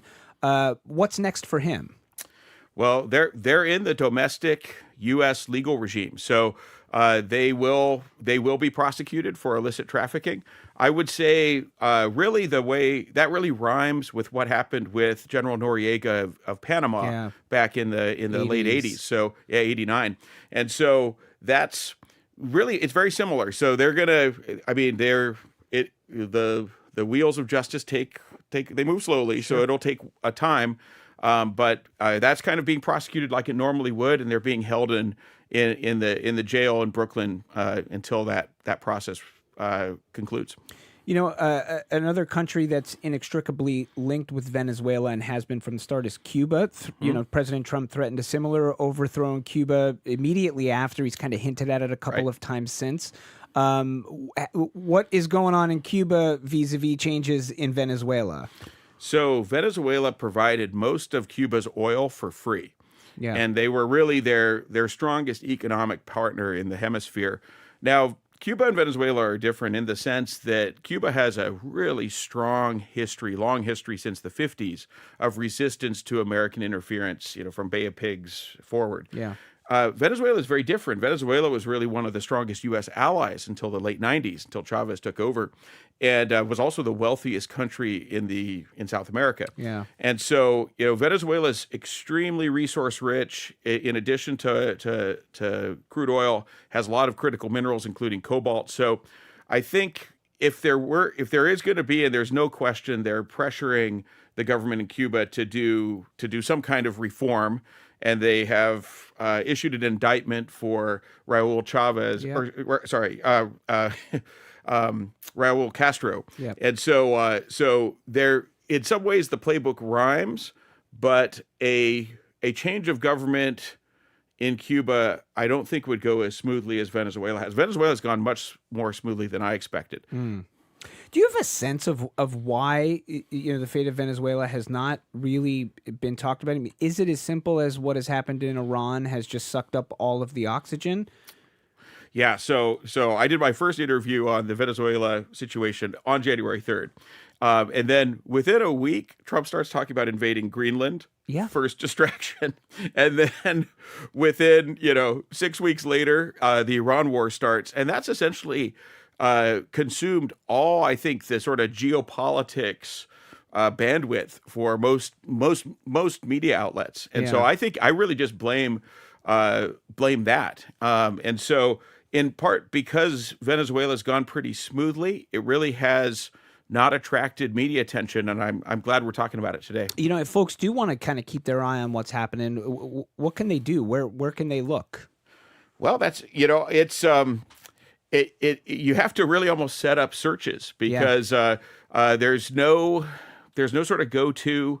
It's kind of different in that way from Iran. I mean, obviously with Al Jazeera being right across the Gulf from Iran, they're covering it all the time, and many, many, many other outlets. I would say that, that's what I do. So you just got to be proactive. I have a Google search for it.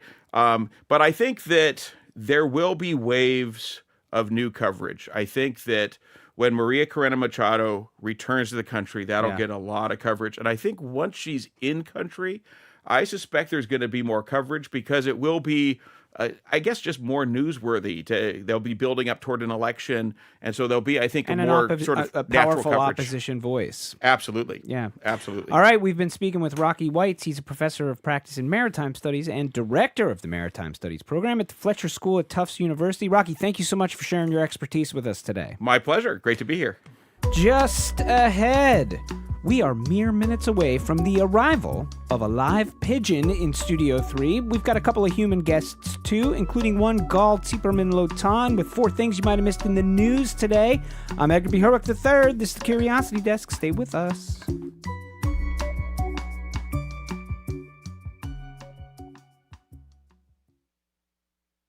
I'm Jared Bowen. Today on The Culture Show, the Boston Gay Men's Chorus. It's marking Pride Month with Rise at Groton Hill Music Center, a concert that moves from Broadway anthems to protest songs, from the dance floor to the front lines of history. Joining us is Ruben Reynolds, the chorus's music director, to talk about the songs, the stakes, and the spirit behind Rise. That and more on The Culture Show today at 2 on 89.7 GBH. Support for our programs comes from you. And MIT Sloan Executive Education, helping professionals stay competitive with 2 to 3 day courses on AI essentials, strategic leadership, and more. Details at executive.mit.edu. And the Boston Speakers Series, announcing its upcoming season at Symphony Hall for 7 evenings featuring Pete Buttigieg, former UK Prime Minister Boris Johnson, financial journalist Andrew Ross Sorkin, and former NASA head Charles Bolden. bostonspeakers.org.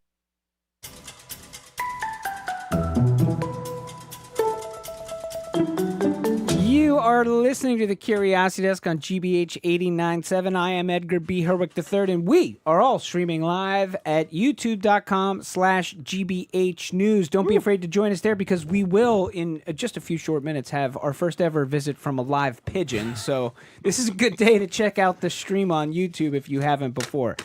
A close second on guest that I'm excited to have with us in studio is now senior producer of the show here at the Curiosity. That's the one and only Aidan Connolly. Hey, Aidan. The one and only Aidan Connolly, Edgar. Aidan Connolly. Edgar B. Herwick III. It's great to be here. That's it. Hey, Aidan, are you a cartoons guy?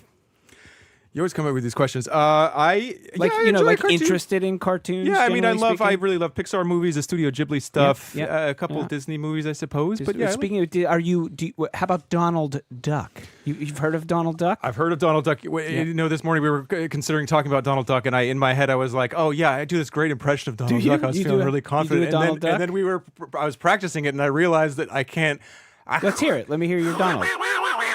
That's which not bad. Which That's is not pretty intelligent word. I mean, it's if he's having a stroke, if he's sort of muttering in the middle of the night. Well, that's kind of his thing, though, isn't it? So here's a question. Did you know that Donald Duck has a middle name? Edgar, I did not know that Donald Duck. It's Fauntleroy. Donald Fauntleroy Duck. And we know this because there's a short called Donald Gets Drafted, where we see his orders to report for induction form on the title screen. You can clearly see that his middle name is Fauntleroy. What war did Donald Duck fight World War II. This was in the 40s. Okay. World War II, yeah. Okay. Yeah. If I was going to ask you a question now, it would probably be, why are we talking about Donald Duck, Edgar? Well, I'm glad you asked it. It is because it is his birthday. And it's National Donald Duck Day here in America. Donald Duck made his debut in a Disney short called Wise Little Hen, and while it had a couple of screenings prior to its release, it was on this date, June 9th, way back in 1934, that it was officially released. And so, happy birthday, Donald Duck. Happy birthday, Donald Duck. That is, Edgar, that is cool, I guess. Edgar, I might have you beat on Donald Duck facts. Wait, you have me beat? Oh, you have a Donald Duck. Go ahead. Duck, what is your believe Donald it or Duck not, fact? Donald Duck appears in more theatrical films, shorts, and features. Did you know this? Than any other Disney character? I think it's something like 50% more than Mickey. 50% more than Mickey? I'm surprised that you're surprised. And you gave me this fact to read this morning. As fun a little look as it was in this day in history has been, for me, I think it's time to remember that we are broadcasting, of course, on GBH News, and it's important to have a look at this day in news in 2026. And for that, there is only one person I want to hear from. That is, of course, Guy Tziperman-Lotan of our newsletter, GBH Daily. Guy, hello, welcome. Hello, great to be here. Hey, I'm sorry I don't have any duck or other bird Can you facts. do an impression of Donald Duck? I cannot do an impression of anything. I'm so sorry. Okay. Yeah. Okay. We'll work on it. But I can bring you some news about the first local World Cup game match. Saturday. Yes, I'm Saturday gonna be in there. Foxborough. You are very exciting. Kilton all, yeah. So Kilton you need to hear this. Yeah. Go ahead. Yeah, I do need to hear this. Tell us. Haiti versus Scotland, as you know, and it's going to be a hot one. Oh, like how hot? Not just on the field, but like in the parking lots and in the stands and all around. Wait, the National Weather Service is saying highs around 85 on Saturday. So when you're in your kilt, make sure anybody who's outside, stay in the shade, drink lots of water, stay cool, do all the good sun safe stuff, bring some sunscreen, wear a hat, or just do your pre-partying elsewhere, because the game's not till fairly late. Yes, so hopefully that's it cools true. off a little bit. But still good to stay hydrated. Just a smidge, Guy. What else is going on? So this is kind of an interesting one. In the last 3 years, there have been more than 800 parents and caregivers in Massachusetts that have gone to the state with a complaint about how their kids' school handled bullying. Ooh. Yeah, Yikes. so these complaints are usually that schools didn't investigate the bullying properly or didn't protect their kids from harassment and discrimination. Now our colleague Chris Burrell is talking to some people who want to see the state do more in this area, and they told him it's especially important since the Trump administration shut down the Department of Education's Civil Rights Office. Here's Krista Kelleher from the UMass Boston McCormick Graduate School. This is underreported, underacknowledged, undervalued as an important issue for kids all across the state, particularly kids of color, particularly kids with vulnerability, disabilities, kids who might be different, are seen as different. And State Attorney General Andrea Campbell said she'd be interested in looking into this, but we'll keep following this issue. Yeah, it's an important topic and a tricky situation, so glad we're looking into it. Good job, Chris. Go, what else should people know about? Yeah, so yesterday was the memorial service for former Representative Barney Frank in Boston. Yeah, sure. Frank was in the House for 32 years, and he was the first member of Congress to willingly come out as gay. GBH's Diana Dame was there, and she said his memorial drew more than 100 current and former elected officials, including former members of Congress. Former Speaker of the House Nancy Pelosi was there. Here's what Governor Maura Healey said. When you think about it, he's had an impact on the life course, the trajectory of Americans around this country. And what he has done has helped to move all of us closer to the promise of a democracy that belongs to everyone. Frank died of heart failure last month. He was 86 years old. Huge figure. Yeah, towering figure, and saw a lot of change in his life. Yeah. It's kind of amazing if you stop and think about it. All right, you have one more story for us, Cal? Yes. Gal? So we're going to zoom over to Martha's Vineyard. Have you ever heard of food recycling machines? Food recycling machines. It's got to be, I mean, it's probably... It sounds like the human body. Yes, I guess we are a food recycling machine. Or like a in compost, sense. you know, the compost bucket, is it like that? That's another way to look at it. The end product is sort of like compost. So these are these machines you can put food scraps into, and they heat them up, dehydrate them, and you're left with this compost-like product that you can also use to punch up your soil. Okay, and what does this have to do with Martha's Vineyard? Yeah, so the Vineyard is installing them at every public school and trash transfer station on the island.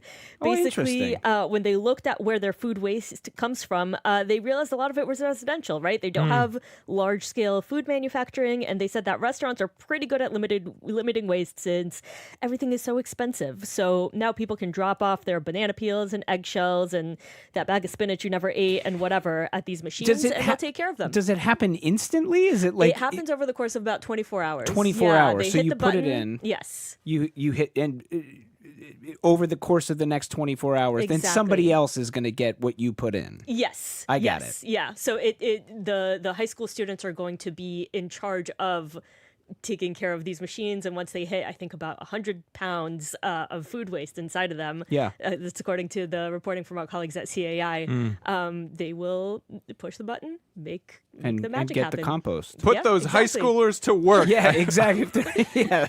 I love that story. Cool. All right. Well, that is Guy Tziperman-Lotan of our newsletter, GBH Daily. You can subscribe. Guy, I forget how much. It's $30 a month, $40 a month, $50. Free. It is free $99 at gbh.org/daily. Guy, Aiden, thank you both very much. Thanks for having us up here. Up next, it's Pigeon Palooza. Here we go. Yeah. We're pigeonholing ourselves for the rest of the hour. And maybe for the rest of the week, we're just going to do pigeons all week. No, just the rest of the hour. Experts, authors, and one of the very few professional pigeon racers in the U.S., plus one remarkable live pigeon. Do not go anywhere. This is the Curiosity Desk. It's pigeon time. I'm staying put.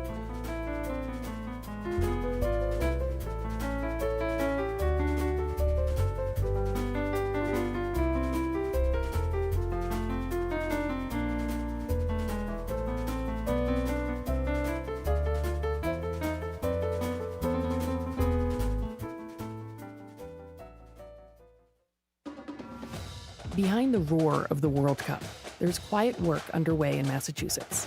Planners, police, small businesses, cultural communities, all preparing for a moment bigger than any one match. They're not playing halfway around the world, so it does make it extra special. GBH News is digging into the systems, the pressures, and the possibilities that come with hosting the world. Get the full picture at gbhnews.org/World Cup. Support for GBH comes from you. And Middlebury College in Middlebury, Vermont, dedicated to educating thoughtful, ethical, and globally informed leaders in the liberal arts, preparing them to address the world's most challenging problems. More at middlebury.edu. And the Museum of Science. From live science demonstrations to hands-on exhibits, families can explore the wonders of Earth's evolution and the frontiers of space this summer. Learn more at mos.org.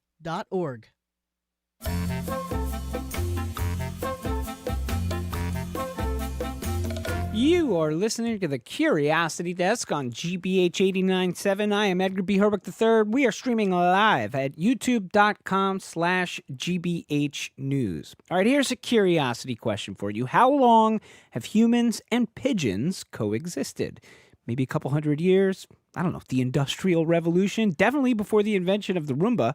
Try 3,400 years ago, or around 1400 BC. That is what some archaeologists are suggesting based on analysis of pigeon bones found in a recent dig on the island of Cyprus. We are joined via Zoom right now by Rachel Nuwer, a Brooklyn-based freelance journalist. She wrote about this research in a recent New York Times piece, Pigeons and People Have Been Frenemies for Longer Than You Think. Very good headline there. With her today, Rosemary Mosco, science writer, naturalist, graphic artist, and author of A Pocket Guide to Pigeon Watching, Getting to Know the World's Most Misunderstood Bird. Rachel, Rosemary, it's pigeon time. Welcome to the Curiosity Desk. Ooh, thank you. Love pigeon time. Excellent. I'm so excited to be here. Excellent. All right, Rachel, I want to start with you. So what was let's dig into the findings of these Dutch researchers in that study published in Antiquity. What have we learned? What's new here? Yeah, I mean, you said it really well. 3,400 years we've had this relationship with pigeons. And my favorite part of this study is that it points to this deep, intimate relationship our species has had, and the fact that our sort of frenemy status with pigeons is only a recent development. So this whole rats with wings thing, that's just a blip in terms of our historical relationship with this species.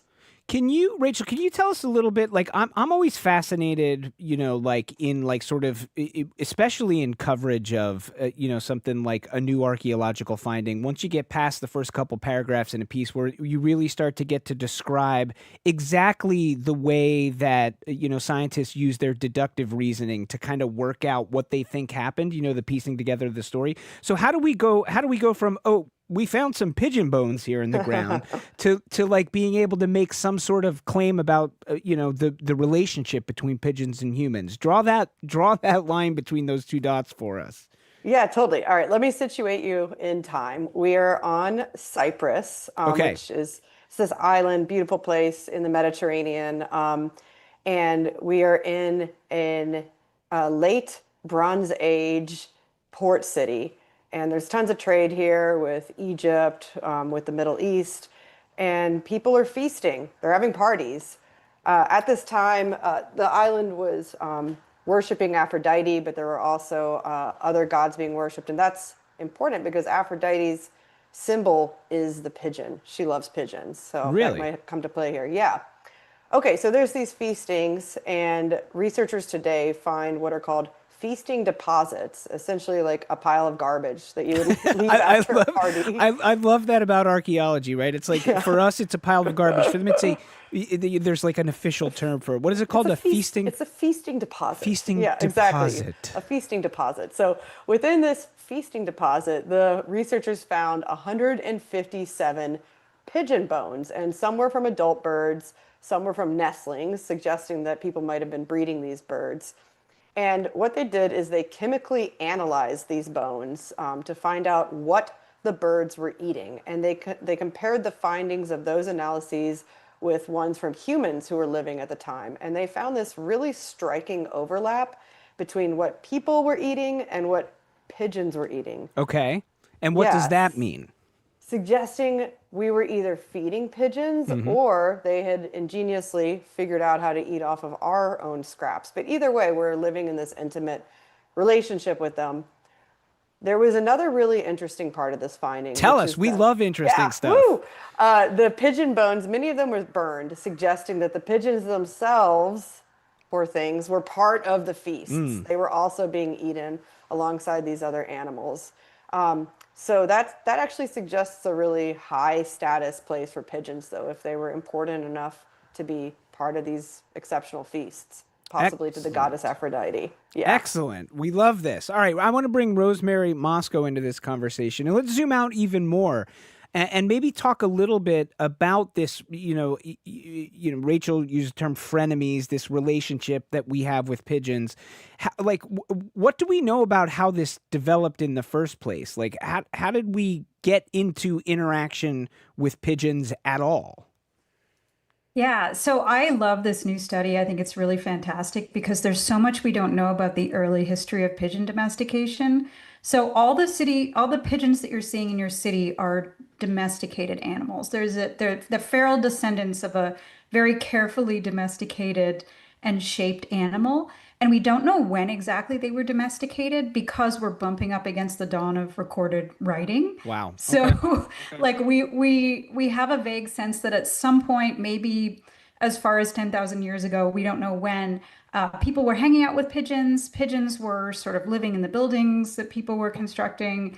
And the people and the pigeons sort of started to look at each other, and the people said, well, hey, I'll feed you if you give me various products, including meat and feces for fertilizer and so on. And so we have an incredibly long and close interaction with them. And like Rachel said, it's only been maybe in the past, middle of the last century that we started to really hate these birds, and only really in certain parts of the world, like in the US. Really? So they're not as universally like sort of scowled out in other places around the world as they are here in the US?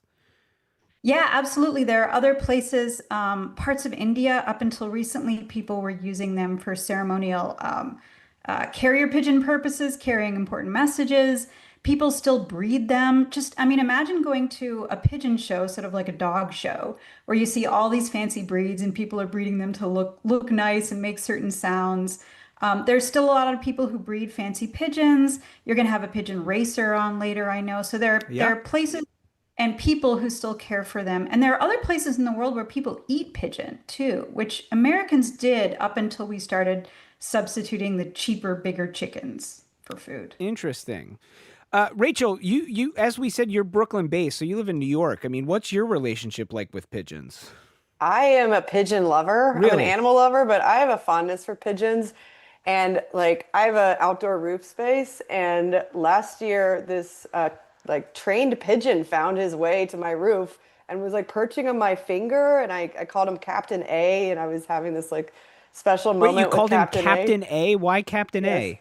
Oh gosh, this is embarrassing. You're gonna My have to tell husband it does now. not. Okay, my husband does not like pigeons, so I was like, "What should we name this pigeon?" And he's like, "Let's call him Captain Asshole." And I was like, "That's very mean." See, he's one of these pigeon haters. He's absorbed the propaganda. So I said, "No, we're not calling him Captain Asshole. We're calling him Captain A." But do we have a sense of? I mean, do we have a sense of like where and how the tide turned on our relationship with pigeons? Like, do we know why we went?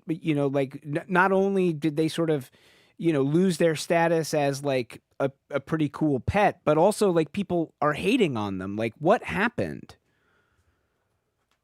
Yeah, I mean, I can certainly speak to that. So it's hard to say exactly when, but in New York in around the 1960s, a few sort of things kind of combined. It was sort of like the perfect pigeon hate storm. So on the one hand, there were feral pigeons everywhere. Anytime we introduce a new animal to a new place, a lot of them will go feral. So there were all these birds around. We stopped finding them as useful as we found them before. So we weren't using them to carry messages. We weren't using them for meat and so on. So they became obsolete. Like I like to call them the fax machine of birds. Like people weren't using them anymore. And then there was this really sad case where some people were getting fungal meningitis and health officials blamed it on the pigeons. And so people started to fear pigeons as potentially a disease source. And was that right or wrong? Do we know? It was not correct. Oh, okay. It turns out pigeons are pretty safe, although if you're immunocompromised, don't necessarily rub Pick your one face in a up and pigeon. yeah, sure. Yeah. But for the most part, they're pretty safe. So it was sort of this combination of they became less useful, but they were still in our space. And so we were sort of resentful of them being around and fearful because of incorrect info we were getting. I'd love to add just a quick thing there. My favorite comment from this New York Times story was someone sort of pointing to this rats with wings origin. And I just pulled up the comment. And he said, Thomas P. Hoving in this very newspaper was quoted as saying that pigeons were rats with wings and should be banished or worse from the city's parks. The sentiment was later amplified by Woody Allen in the 1980s. So there we go. That's where the rat with wings. This is the rise of the rat with wings. Yeah, it was uncovered by a great researcher named Colin Gerald Mack. But yeah, I think a lot of people calling them that at the time. And I hear it all the time now. You know what I mean? That is definitely like a tag that has stuck. I mean, people say it all the time. But Rachel, how did you end up swimming against the tide, so to speak, as a New Yorker and being like, no, like, you know, pigeons, they're all right. Like, what is it about the pigeon for you? I don't know. I think everybody else are the ones who are just like kind of demented on this issue. Like to me, they're just beautiful, charming birds. I mean, they're so gorgeous. They're so friendly. I love the little noises they make. I love the sound of their wings in the breeze. Like, what is there to hate? What is there to look down upon? They're great. I think the other thing to point out, Rosemary, maybe you can speak to this, is that, like, you know, like a pigeon is essentially a dove, right? Like, and we love, like, people are very kind to doves. Like, you know, around here, there's a fair number of like mourning doves, and people are like, oh, it's a beautiful mourning dove. And like, we think about like white doves, and people are like, I'm going to release a white dove at our wedding. But like pigeons, they're like, no, but they're related, right, Rosemary? yeah, more than related. When you see someone release doves at a wedding, it's probably a homing pigeon. They're probably actual white Wait, pigeons. really? Oh yeah, because they'll hopefully find their way back. They don't always succeed. Oh, interesting. Yeah, we can't tell the difference. Yeah, so pigeons and doves are both members of the same animal family, Columbidae.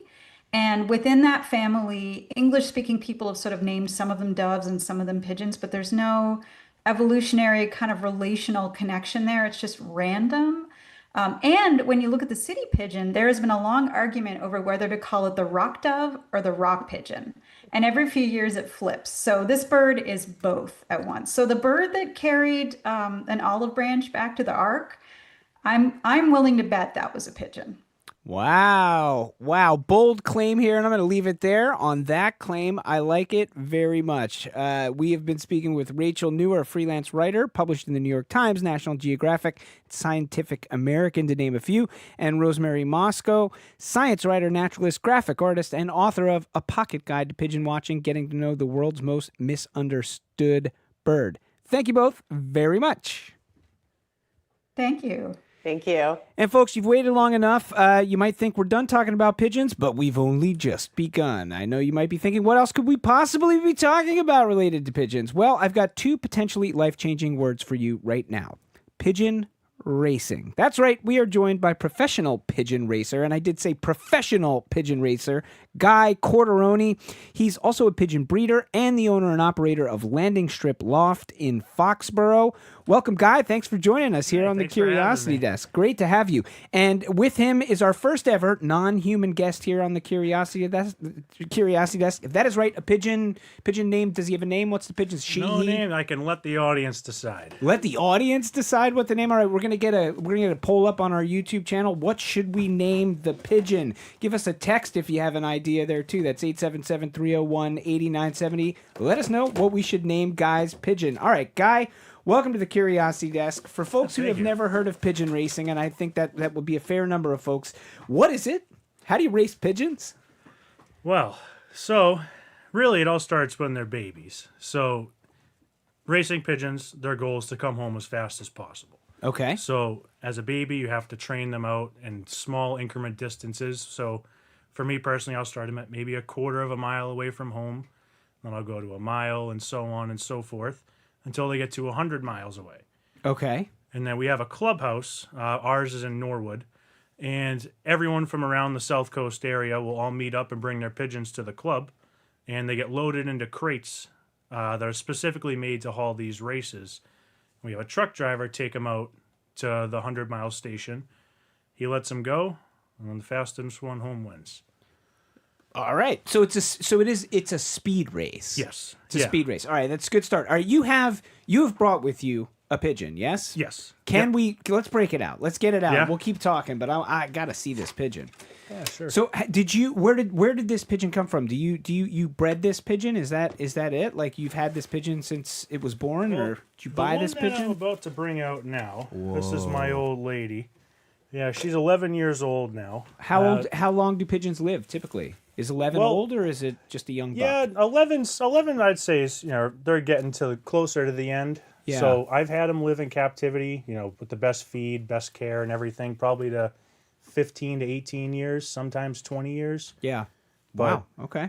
Yeah, on average, I'd say this is a pretty good age. And Wow, look at that. Look at that. That's a pigeon. That is a very docile seeming pigeon. Yeah, she knows the rope. She's been handled, probably a million times in her life. And she's one of my favorite ones right here. That's so cool. So how did you get into pigeon racing?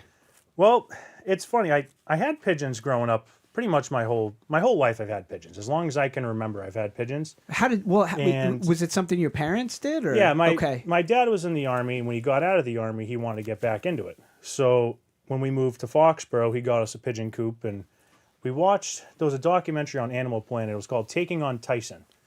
And this is Mike Tyson, right? Tyson, we have a little sound from that. Let's play a little of Taking on Tyson.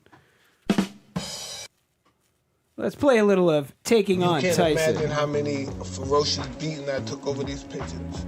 When my life was at stake and guys, people throwing you off the roof, kicking you, man, over these birds. What we love about these birds is what we can't get from human beings, and that's loyalty. And that's what the connection is with them.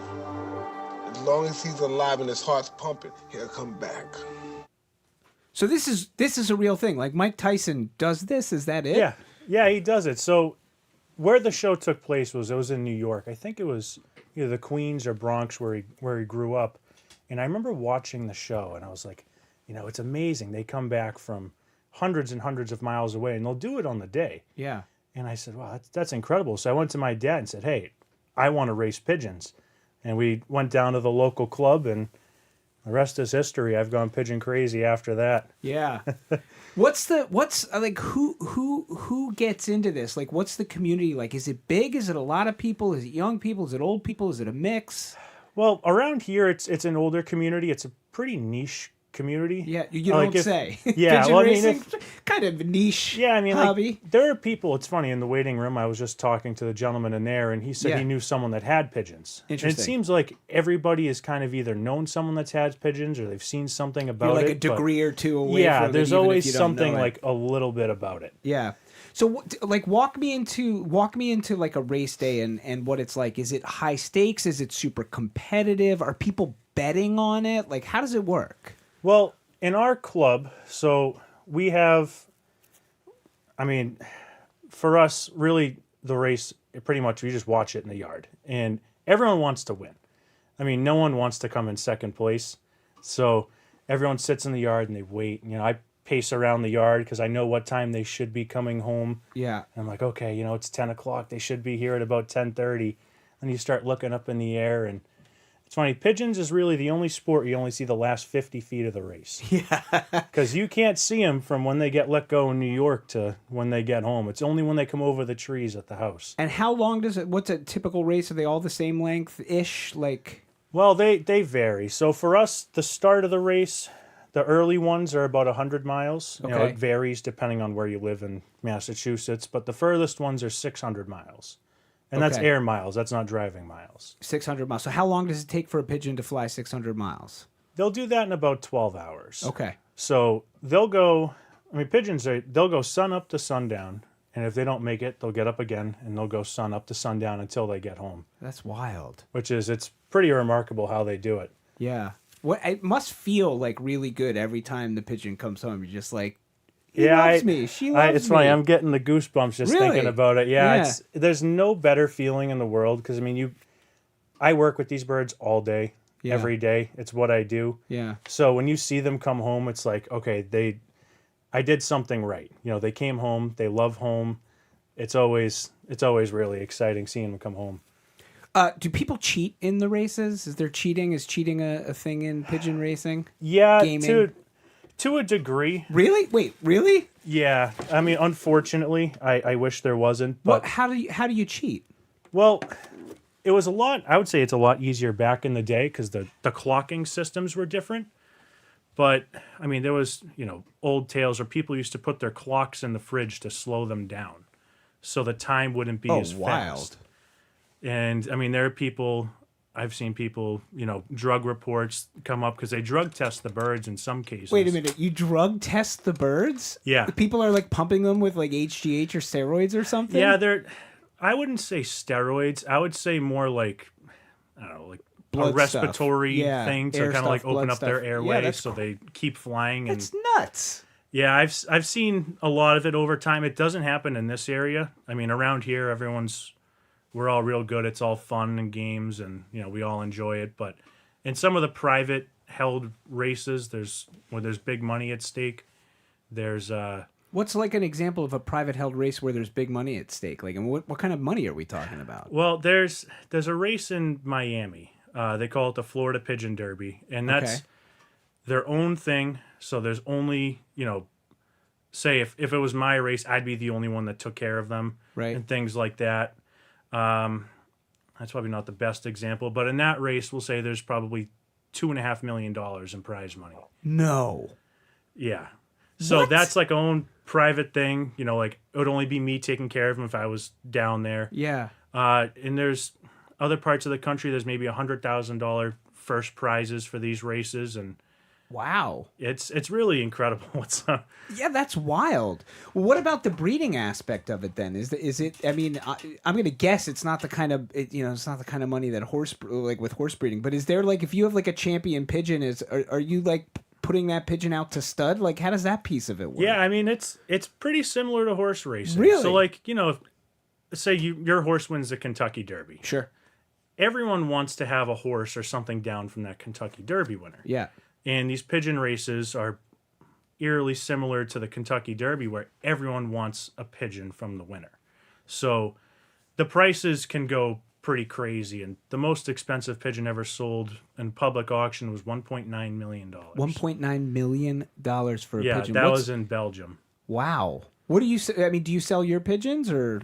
I do. I mean, I don't get anywhere near $1.9 million, but I mean, it does. Sometimes they do get up there, but it all depends on bloodlines, win history, and things like that. All right. Guy Quartarone, we're going to have you back because I still have so many questions about this, and we are out of time. We're going to say hello to Jared Bowen, who has entered the studio here now. Jared. Hello. Have you ever raced a pigeon? I've never even thought about pigeon racing. I have until not today. raced, running on the ground, and they... No, they... I'm kidding. You're like Edgar. I know what a pigeon race would be like. Good point. Right. Jared, what do you have on the Culture Show today? Today on the Culture Show, we have the Boston Gay Men's Chorus music director talking about their new big concert coming up. It's called Rise, which is pretty fabulous. Matthew Connors is on the show. He's a photographer who has a new monograph. It's a photo book called The Axe Will Survive the Master.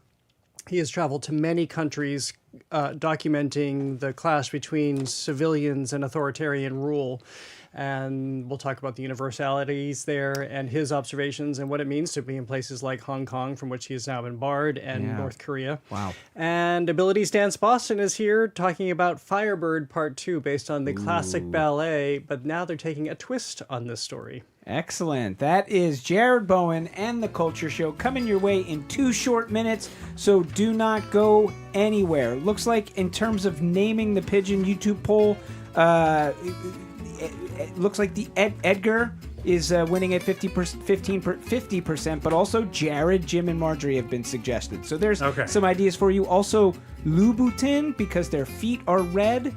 Louboutin, like the shoes, I get it. And Steve. Somebody said Steve the Pigeon, which I actually really like. So there you go. As for us, that about does it. The Curiosity Desk, produced by Aidan Connolly, Rachel Armani, Olivia Corcio, Hannah Lawson, Nicole Garcia, Patty Daniels, and Jamie Bologna are who we always fly home to. And then they put us in a cage. Our engineers, John LeClaw Parker. Special thanks to Andrew Massawa and Angelica Marrero. We'll be right back here in 23 short hours. If you want it sooner than that, check out the podcast. Until next time, I'm Edgar B. Herwick III. Stay curious out there. What's trending? What's interesting? What's going on around town? We're talking all things arts and culture on The Culture Show, next on GBH 89.7. Funding for our programs comes from you. And GM Roth Design Remodeling, providing custom kitchens, bathrooms, and accessory dwelling units. Their design team works to create living-in-place solutions tailored to the needs of each home and family. More information at gmroth.com. You can dance and you can jive when the world's most popular ABBA tribute band comes to your living room. They're also coming to town, and we've got tickets. Watch Arrival from Sweden tonight at 7:30 on GBH2. You're listening to 89.7 WGBH HD1 Boston. Online at gbhnews.org. GBH News. What matters to you? I'm Jared Bowen. Coming up on The Culture Show, it's Pride Month, and the Boston Gay Men's Chorus is raising its voice with Rise at Groton Hill Music Center, a concert that moves from Broadway anthems to protest songs, from the divas of the dance floor to the front lines of history. Ruben Reynolds, the chorus's music director, joins us to talk about the music and the fire behind Rise. Then photographer Matthew Connors. He has spent more than a decade documenting protests, uprisings, and authoritarian rule around the world. In his new photography book, The Axe Will Survive the Master, he presents recurring images of unrest, riot gear, scars, masks, and how protest and repression echo across time and borders. And Abilities Dance Boston takes flight with Firebird Part 2, a world premiere sequel to the classic ballet about a magical bird. Presented by a performing company featuring dancers with and without disabilities, this version asks what happens when the Firebird stops saving everyone else and chooses herself. Its creators join us. That's all right now on The Culture Show. The Culture Show is made possible in part by a generous contribution from the Fiducia Fund, proud to support this station's arts and culture programming. I'm Jared Bowen, live on 89.7 and streaming on the GBH News YouTube channel. This is The Culture Show, and this is the Boston Gay Men's Chorus.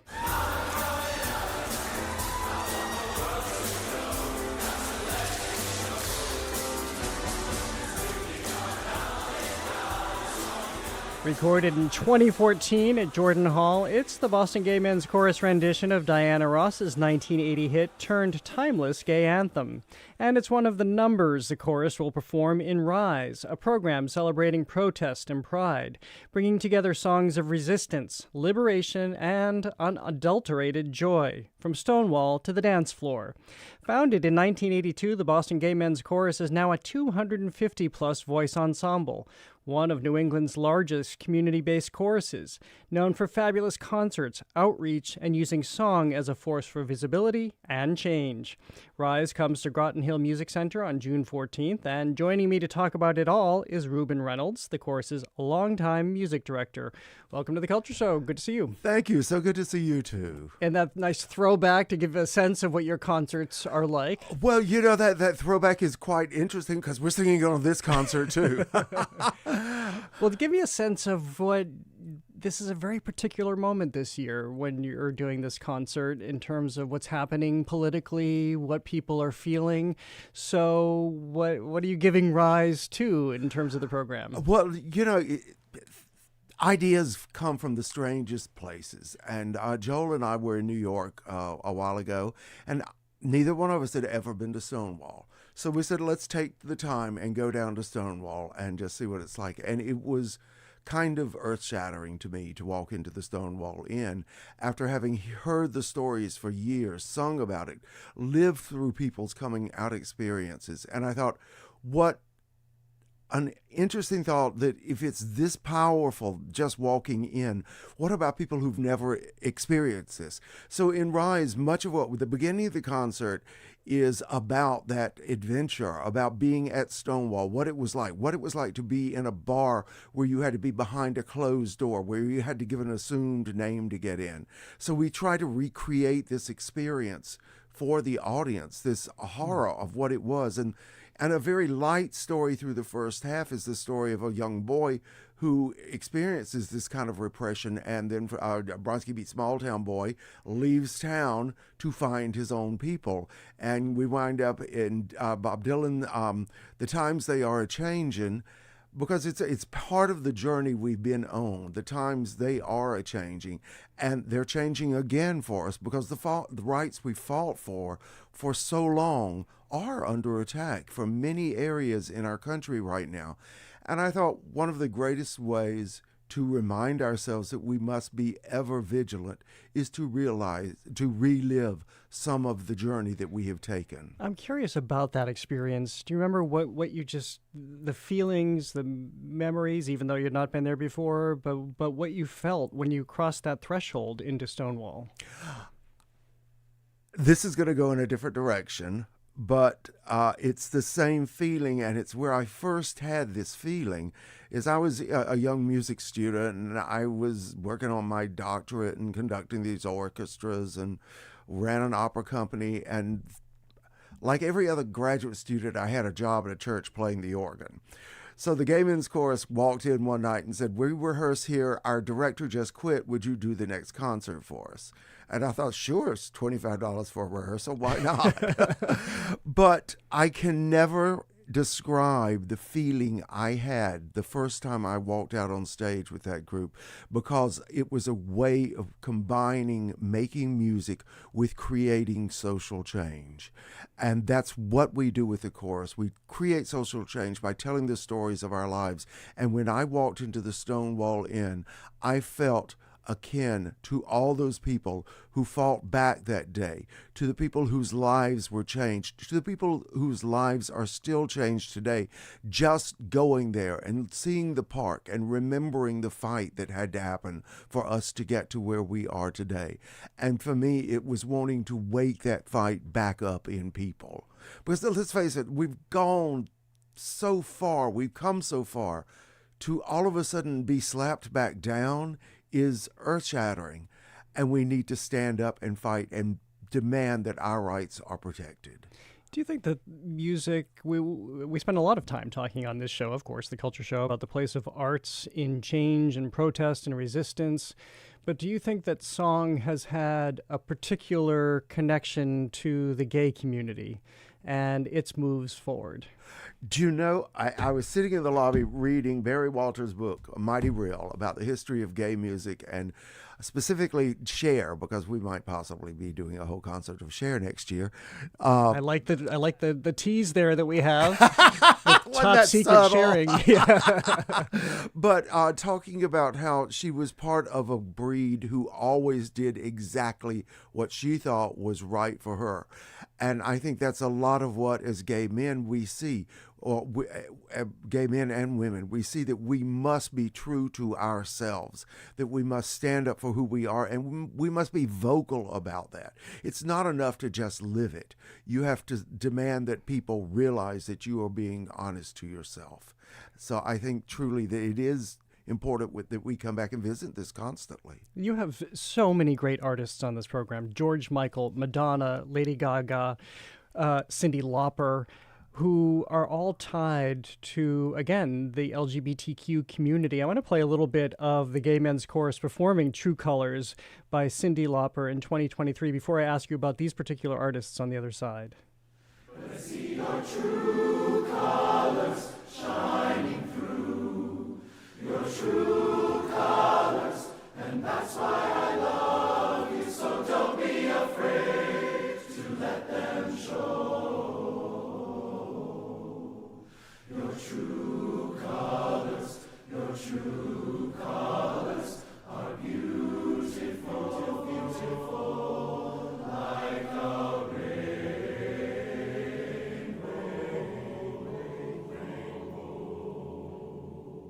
That's so gorgeous to get me choked up there hearing that music. But going back to the artists who become also very tied to this community, why are there particular ones like Cher, as you were just mentioning, or the many that will be featured in the Rise concert? Well, it's funny you asked me that. Last night after the Tonys, I'm sitting there thinking, she was fantastic. Pink? Pink. Oh, wasn't she? She was incredible. fantastic.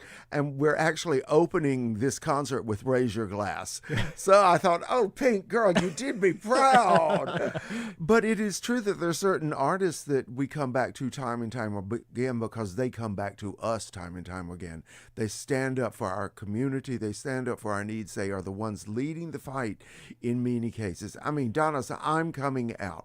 What can say more than that says? We were invited a couple of years ago to sing with the Pops for the first time, and that is in just an earth-shattering. The whole weekend has been earth-shattering in many ways, but when I think to around 30 years ago when I first came to Boston, the Pops wouldn't even have a conversation with us. We were just not something that they were interested in. And now we're on stage with the Pops. And Keith said to me last week, he said, this is not you are a visitor to the Pops. We are producing this together. We are partners. We are advocates for each other. And to think that that relationship has developed that much. When he first came at me and said, I want to do this, and I said, well, I want to feature gay, supportive artists who have always been there for us. We're singing Sister Sledge, We Are Family, we're singing True Colors, we're singing Beautiful. All these artists whose music has spoken to us so eloquently through the years.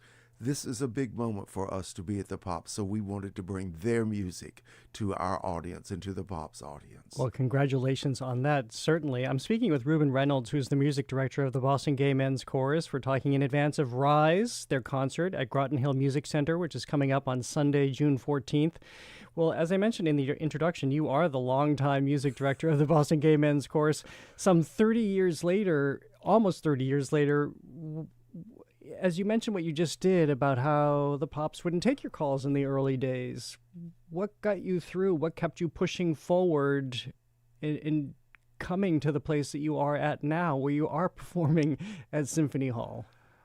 Wednesday nights, we have rehearsals, and 150 or to 200 guys show up who have worked probably 8 hours that day, run from work, grabbed a cup of coffee or a sandwich or something to get rehearsal at 7 o'clock, where from 7 until 10, some raging flaming queen is going to scream at them about their diction, and they're going to get it better. The reason I keep coming back is because they keep coming back. Every Wednesday night, they give up of their time. On weekends, when we spend the entire day rehearsing, I never fail to be inspired by the guys who give their time and energy to try to make the world a better place. On this very last concert, I was talking about how our voices combined are much, much stronger than the sum of our voices. When you see 175 gay men on stage at Symphony Hall, you know that they are speaking with one voice because they will have one concern: to share their stories with the world so that people realize that we are all the same underneath. That, we may prefer men, they may prefer women. Some women prefer women, some men prefer men. It's all fluid. But the love that we share is exactly the same as the love everybody else shares, both for each other and for our fellow man. Well, I'm guessing for what the community has faced over the last 30 years, that it doesn't just begin and end in that rehearsal room on Wednesday nights or on stage, that there are bonds that become formed. There are guys in the chorus who have met and married. There was a straight couple who met in the chorus and married. She managed to find the one straight man singing in the chorus at the time. But it create, we say all the time that it's like a three-legged milking stool. We create great music, we change the world through social justice, and we create a family for each other. Now, it may not be as important today as it was 30 years ago when many guys didn't have families, and we were their only family. But those three tenets are still everything we believe in. Everything we do is based on belonging to one of those supports that holds us up. I have to point out that you're not being hyperbolic when you say you changed the world through music, because you have traveled the world and you've gone to very unexpected places as the Boston Gay Men's Chorus. This has been documented. We have, to be in South Africa, to be shaking hands with Madurós, the president of South Africa, and at the same time, when you said the Boston Gay Men's Chorus goes on tour, but sure. We had with us Jonathan, our percussion player, and his wife Sonia, and their 10-month-old baby. And the whole family said, no, if Jonathan is going on tour with the chorus, we're all going. So we create family in the most incredible ways. We have guys that get married. We have children that come along with us. We have, years ago, I stood on stage and said, Jim, cannot be with us tonight, one of our baritones. He is having the first child born into the chorus. Ugh. Well, all these many years later, Jim and Beth and the third in their relationship had 3 children who are now grown up. The oldest just graduated from Harvard, and I feel like I've had a hand in raising these children. They're all part of our family. You've been to locales too that are inhospitable to the LGBTQ community. What has been that? Why have you gone to those places, and what has that meant to you? You know, one of the weirdest ones to me was when we went to Israel. We thought that we would have a lot of problems there, but they fell over hand and foot to take care of us. The first night, though, we were in a kibbutz in the middle of the desert, and we were getting ready for the concert, and no one came. I thought, this is horrible. I'm going to have to speak to the guys and tell them that this is our first concert on this tour, and no one's coming. The moment sunlight went away and sundown happened, everyone came out. Yeah. I didn't realize that it was part of their religious beliefs not to do anything until sundown, when the day was officially over. And the moment we had to hold the concert for about half an hour for everyone to get there, but they had a glorious, glorious time. We sang in Jerusalem at the YMCA, and I thought that going into Jerusalem, we would be turned away. People wouldn't stand for it. But we were singing to raise money for the very first LGBT affinity group, which his new home was at the Jerusalem YMCA. They filled the place up.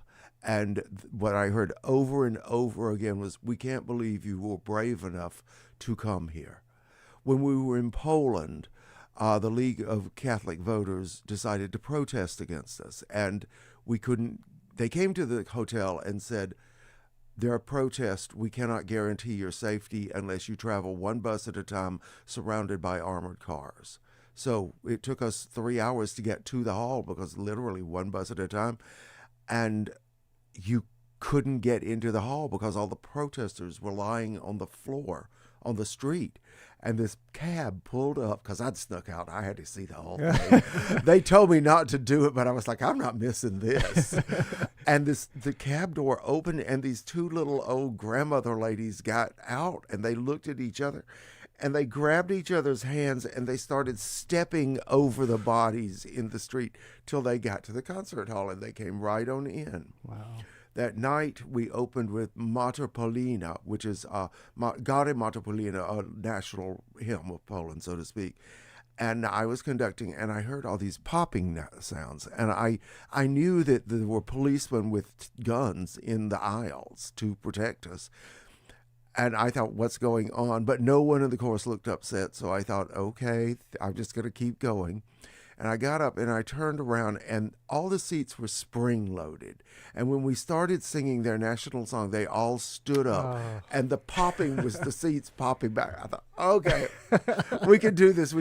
It has been some wild trips, but I have loved every moment and can't wait for us to figure out some way to go back. Well, you are as great a storyteller as you are a conductor. It has been such a joy to spend this time with you. And for people, I have to say, people who haven't been to Groton Hill Music Center, it is such a gorgeous venue. I'm still running into people who don't even know it exists. The hall is phenomenal. The sound, the amenities, and I have to tell you, during the pandemic, a lot of people weren't working at Jordan Hall. Somehow they wound up at Groton Music Center. So we go out there, and it's filled with old friends. And it's a beautiful campus. And then, of course, the highlight is the Boston Gay Men's Chorus. Thank you so much for being here today. This was a blast. Thank you so much. It's so good to see you again. Good to see you, too. Ruben Reynolds is the music director of the Boston Gay Men's Chorus. Rise comes to Groton Hill Music Center this Sunday, June 14th, with music honoring resistance, resilience, and radical joy. To get tickets and learn more, go to the Boston Gay Men's Chorus website. Coming up, photographer Matthew Connors traces the shared language of protest and repression across time and borders in his new photo book, The Axe Will Survive the Master. He's next on The Culture Show. Stay with us. The Culture Show is made possible in part by a generous contribution from the Fiducia Fund, proud to support this station's arts and culture programming.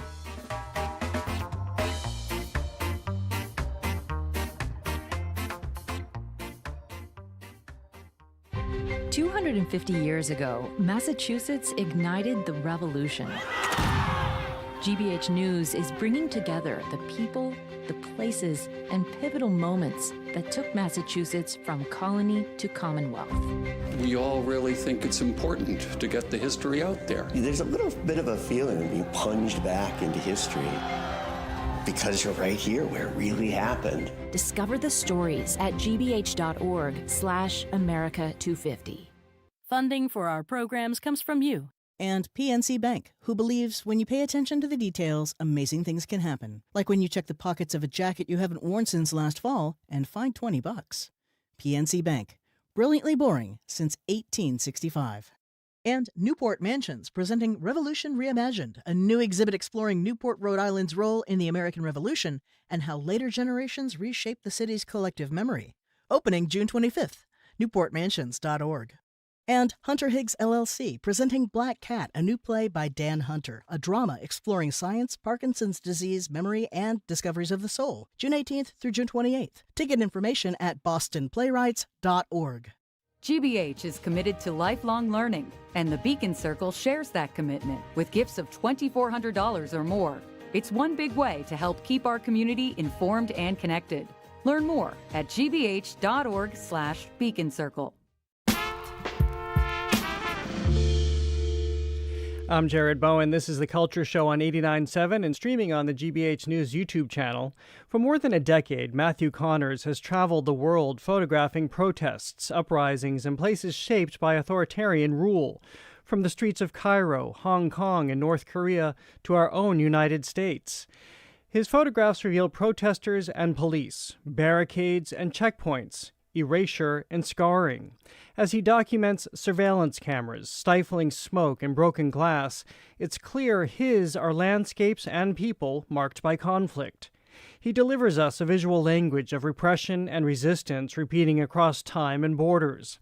Now those photographs come together in his new monograph, The Axe Will Survive the Master. Matthew Connors is an artist, photographer, and professor at Massachusetts College of Art and Design.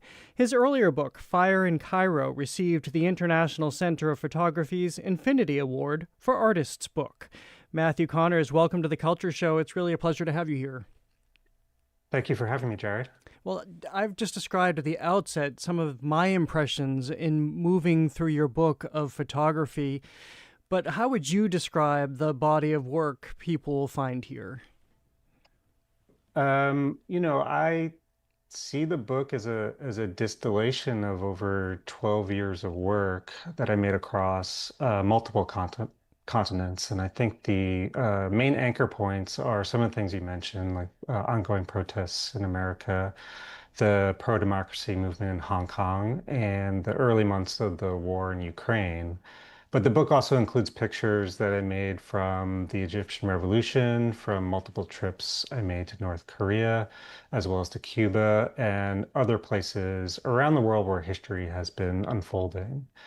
I think of it as a kind of oblique record of life on a faltering planet that traces the contours of an era that are shaped by confrontations with authoritarian powers. So the book really charts an escalatory pattern across these contexts, collective assembly, revolutionary upheaval, totalitarian control, surveillance repression, and outright war. Each of these things is a different register of the same fundamental struggle. But these things are all really inflected through my very subjective way of seeing, and the book also includes quieter moments from just the texture of everyday life. Well, we'll go back to some of those, but I want to those moments in the wide breadth of what you cover. But I want to ask, what has drawn you to go to these places, to be present in these moments, and experience this for yourself?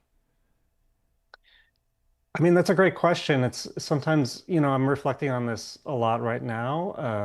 I have a young daughter, and I feel like there's almost this, she's created a divide between my past self and my present self.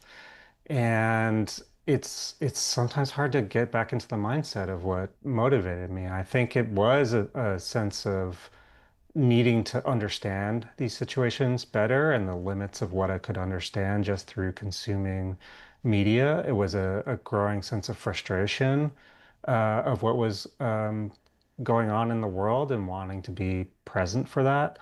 But I think, in some ways I'm guided by this quote from Joan Didion, where she says that she writes entirely to find out what she's thinking, what she's looking at, and what it means to her. And that's been my approach to the medium, I think, for my lifetime. I use it as a tool to engage with things in order to better understand them. You have been at pains to make sure people understand that you're not a journalist, you're not necessarily directing a point of view. How would you consider what, through your photography and, as I described earlier, your own visual vocabulary, you're presenting to people? Yeah, I mean, I think it's important to note that, I make that distinction, and it's not something that I think is, I'm not trying to make a hierarchical one. Like, I am a news junkie and I'm consuming journalism constantly, and I think it's essential for the health of any democracy.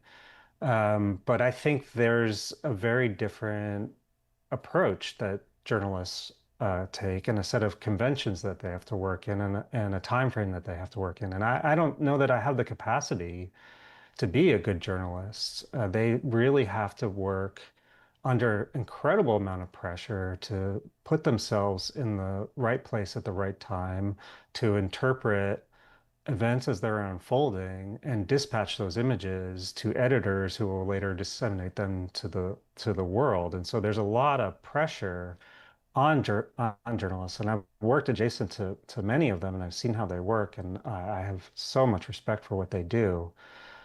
And they are essentially trying to, I would say, settle questions, help us gain some understanding about what is going on in the world. And I think the way that I approach photography is one that traffics in a lot more intentionally ambiguity. I'm trying to leave the questions open, to say that I don't fully understand exactly what's transpiring in front of me, that there's a lot of competing feelings and ideas in these tumultuous moments, and that I want to create an experience for other people that can mirror that. That ultimately, I want the book to be a place where people can sit with the kind of complexity of these things, so that it provides the opportunity for things to arise within them. I don't see the photographs I make as a kind of direct transmission of information per se, but more as an opportunity for people to bring forth things within themselves that might be submerged. And I think that's something that all good art does, And I think there's a difference in the kind of, let's say, the time scale of reception. So journalism is consumed very quickly, and it's always framed in a very specific context of the unfolding events, and it's paired with writing that adheres to certain conventions and formats. And the idea is for it to communicate something very tangible. Whereas I think what I'm doing is trying to create something that's quite durable. And I think art, for me, and I teach in an art college. I've studied in art schools. My pictures mostly circulate in art contexts like museums and galleries, books and magazines.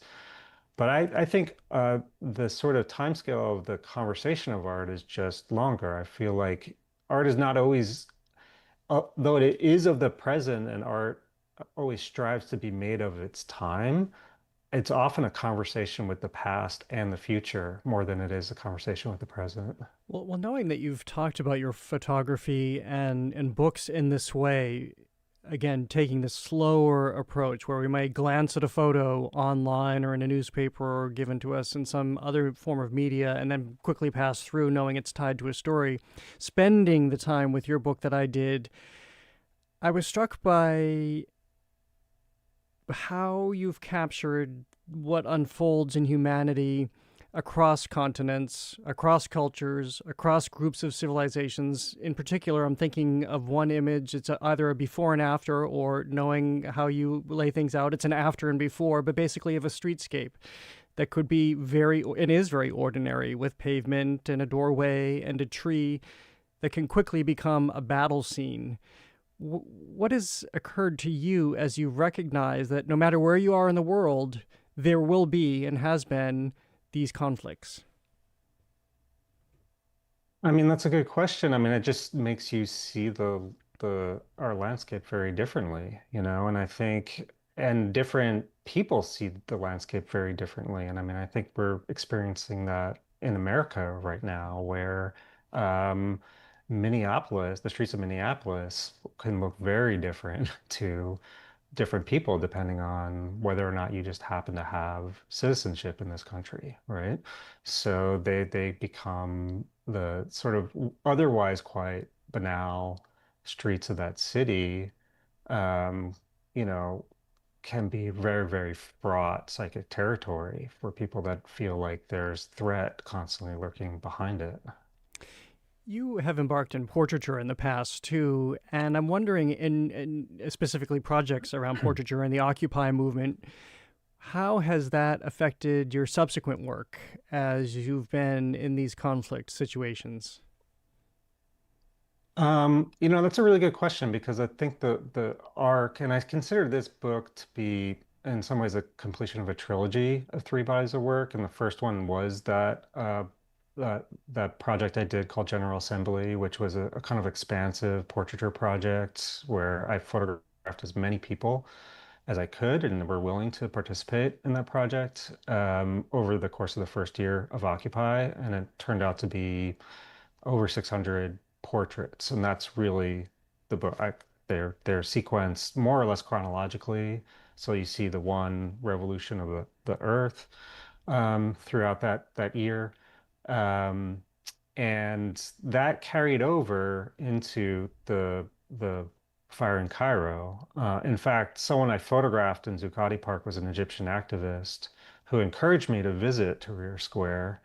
And so after I decided to stop photographing Occupy, which there are multiple reasons for that, including being arrested at a direct action, I went to Tahrir and I continued that mode of working.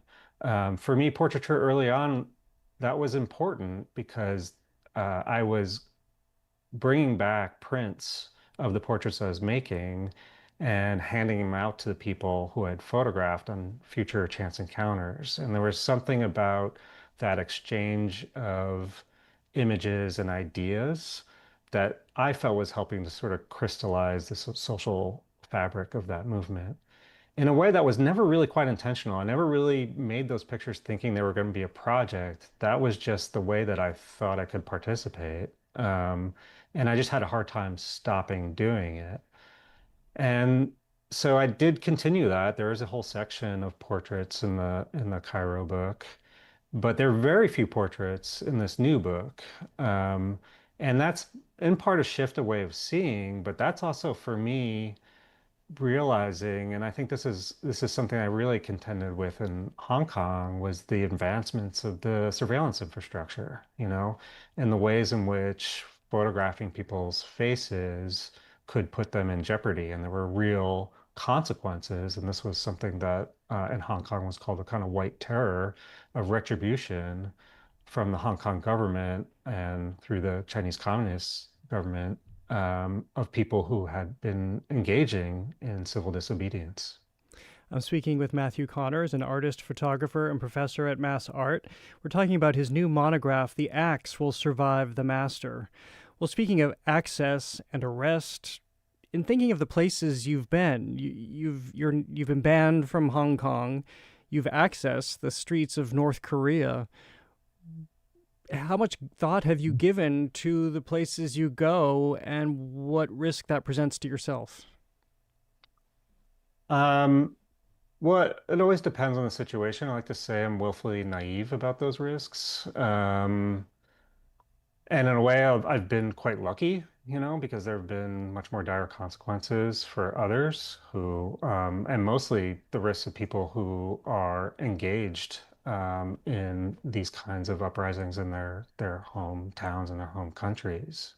So I think the risks that I'm taking are generally pale in comparison to that. And I'm not happy about being banned from Hong Kong, but I can't imagine being banned from Hong Kong if Hong Kong were my home.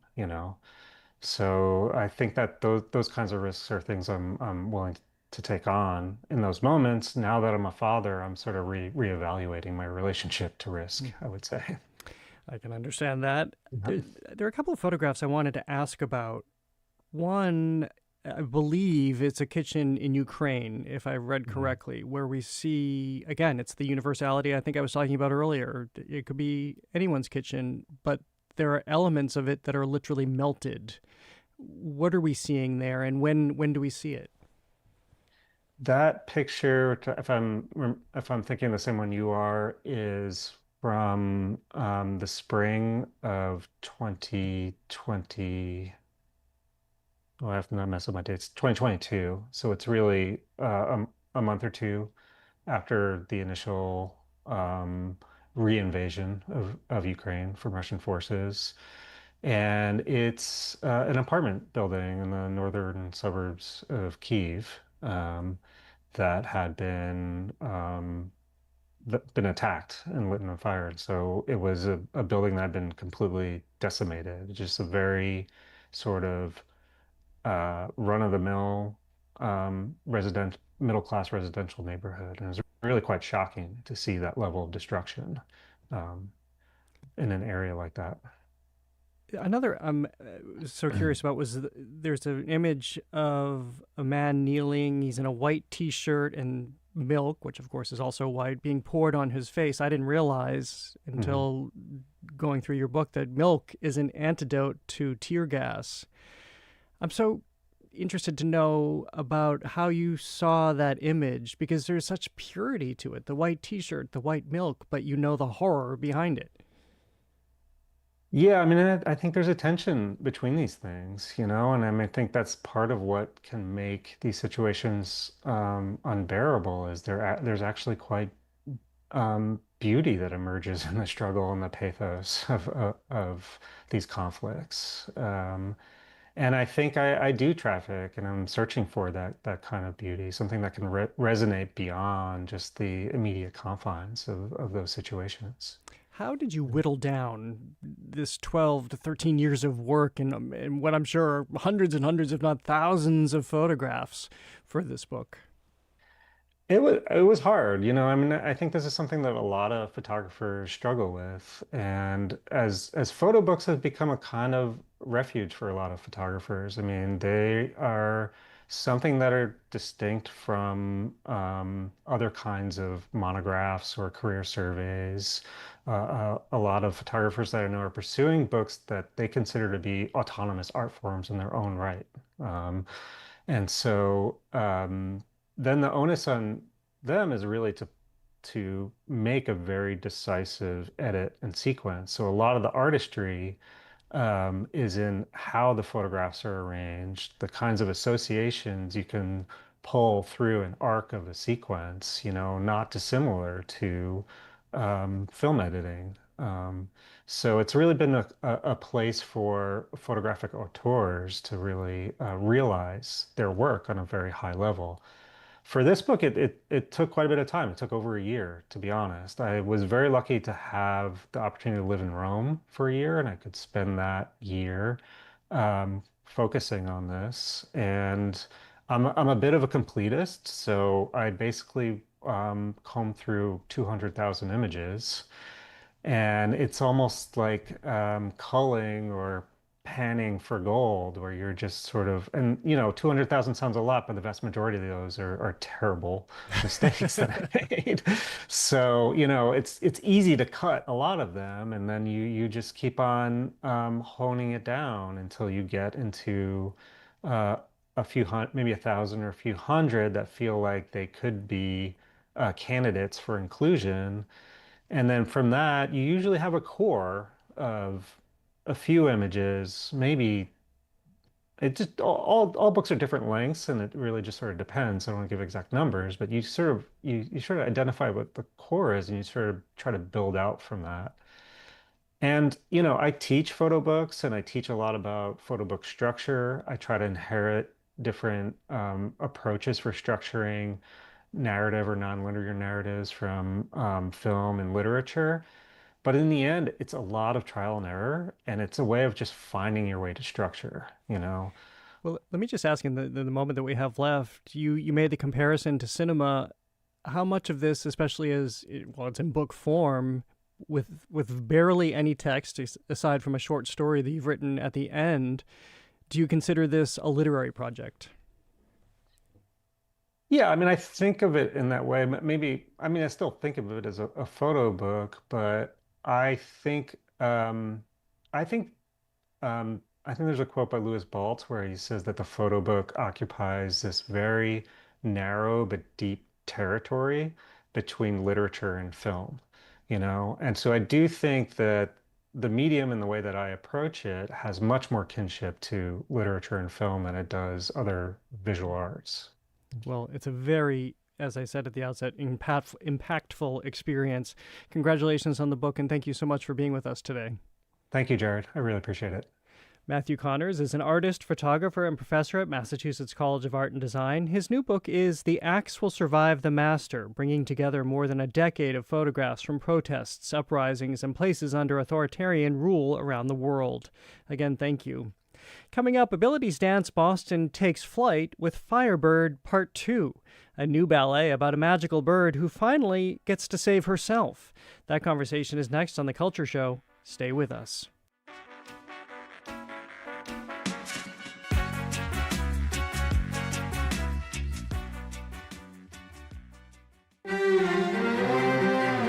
A Spanish woman falls victim to a scammer on a dating app. Her son, a journalist, goes to Lagos, Nigeria to see if he can find that scammer.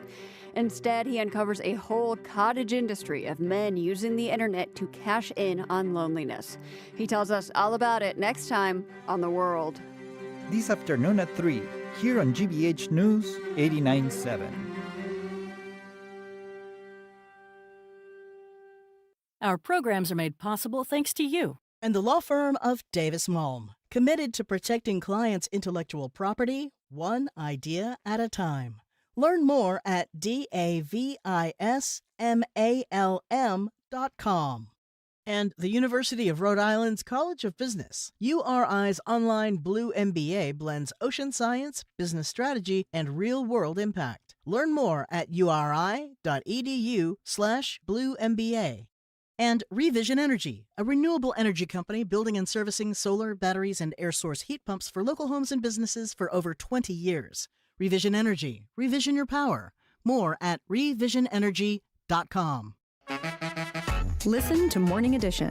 Watch the Boston Public Radio live stream. And get trusted local news all in one place. Download the GBH News app on the App Store or Google Play.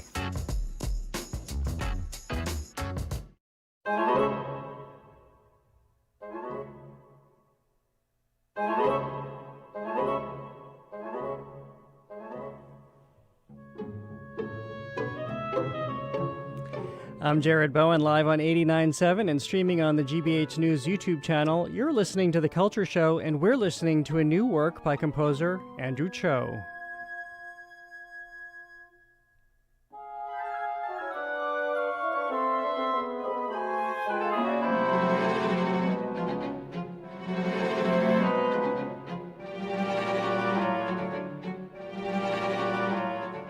This is from the original score to Firebird Part 2, a world premiere production from Abilities Dance Boston. The original Firebird debuted in 1910, presented by the Ballet Russe and featuring Igor Stravinsky's now famous score. Drawing on Russian folklore, it tells the story of a magical bird who helps a prince defeat an evil sorcerer to save a group of captive princesses. Abilities Dance Boston first staged Firebird in 2021 with a production that stayed closer to the original ballet. Now, with Firebird Part 2, the story moves forward, and the Firebird is no longer a magical figure saving everyone else. This time, her focus turns to saving herself. The evening-length sequel is directed and choreographed by Elise Patterson, the founder and executive and artistic director of Abilities Dance Boston, who also performs in the title role. Patterson leads an artistic team presenting modern dance, aerial silks performance, and animation. Composer Andrew Cho, the company's director of music, has written a new score that includes musical forms including blues and bluegrass. Firebird Part 2 runs June 19th through the 21st at the Joan and Edgar Booth Theater at Boston University. Joining us now are Elise Patterson and Andrew Cho. Welcome to you both. Thank you. Thank you for having us. Well, great to have you here. Well, Elise, let me start with you. And for people who haven't experienced Abilities Dance Boston yet, how would you describe the company? Yeah, so I would say that Abilities Dance Boston is a disabled dance company that is really centering disabled and diverse voices, using dance and art overall to promote disability justice in the greater Boston area and beyond. And dance has long been part of your life since you were just a little kid? Yes, absolutely. I grew up dancing off and on, and came back into dance in a new context through figuring out disability in my body and how that can be manifested not just for myself, but for others as well. And that's how Abilities was started. And you're doing it, which is the whole point, to show people what can be done and that there is justice to be had and not marginalization to be had. Exactly. Well, Andrew, of course, you both have been collaborating, especially as star of this, starring as the title character of this piece, but tell me about Firebird Part 2 and the notion that there is a second part to this story. Yes. So we did the original ballet, but we reimagined it back in 2021, and we just thought it'd be a great idea to continue that story in the lens of disability and race. And so we got this idea. A lot of it is tied to Elise's heritage and background, and we just thought it was a very important story to tell, since we often tell stories that are not highlighted, that are not told in the performing arts space. And Elise, what did you see tapping into your own experiences and your own observations in who Firebird becomes? Yeah, I felt as though, as we kind of know, Firebird has helped liberate all of these different characters before, but what happens to her? And so I wanted to tap into that notion of what does it mean for her to step away from saving other people and saving herself, and aligning that basically with the Black women's struggle of holding up everything, and how that just kind of creates ripples through universes. And here we are. What did it mean to you to start to dive into this story and tease out those themes about somebody who does turn and focus inward despite what the outside world is pushing at them with? Yeah, it was definitely personally motivated, where I came to a space myself last year of feeling that in personal context and professional context, and wanting to assert boundaries, assert myself as someone who's also in the community and deserving of access, needs, and care and support, and getting some pushback with that. And so I wanted to dive into that through this story and have my grandmother be a part of it. Well, we'll get to your grandmother in a bit, because that's a very exciting element. But I want to ask, for people who may not understand what it means to be a performer or a dancer with a disability, what do they face? What have you faced, as you just were suggesting, in being in the performing arts world? Yeah, I would say that for me, I have definitely experienced folks not feeling as though it was on the same level or on par with other professional companies, folks not willing to make certain accommodations because they feel as though that's not dance or that's not professional, and really just feeling as though the stories that were my lived experience just weren't being told on stage. And so I wanted to take all of those elements and put that on for not just myself, but others like me and not like me, so that there is more representation and kind of expanding the notion of what we think of as ballet and performing arts. Andrew, as you come into this, and especially with the musical component, how do you see this received, and what audiences experience when they see performers who are often excluded, as we've just heard? Yeah, it's really great to see the really great to see the response in terms of the work that we put out, and just hearing people say, "Oh, this is." I mean, I never really thought that someone like me who is disabled could be presented or have our story told on stage. So it's just really good work to be able to uplift those voices in this capacity. And it's really great to work with different disabled artists, choreographers, etc. in this work. So. How does your collaboration happen? Again, Andrew, I'll start with you. For you're working together with the choreography, the concept, the music. How do you work together? It's a lot of back and forth. Elise will typically share an idea about what a scene particularly is, and I write maybe a minute draft, and we kind of go back and forth. This process also involved some live recording. I helped Elise kind of reconnect to playing the dulcimer, which she played as a child. We spent some time getting the dulcimer, retuning it, and recording some songs that she learned a while back. And it was a great experience. We recorded it, and we also have a recording of Elise's grandmother singing, and we sort of put those two together.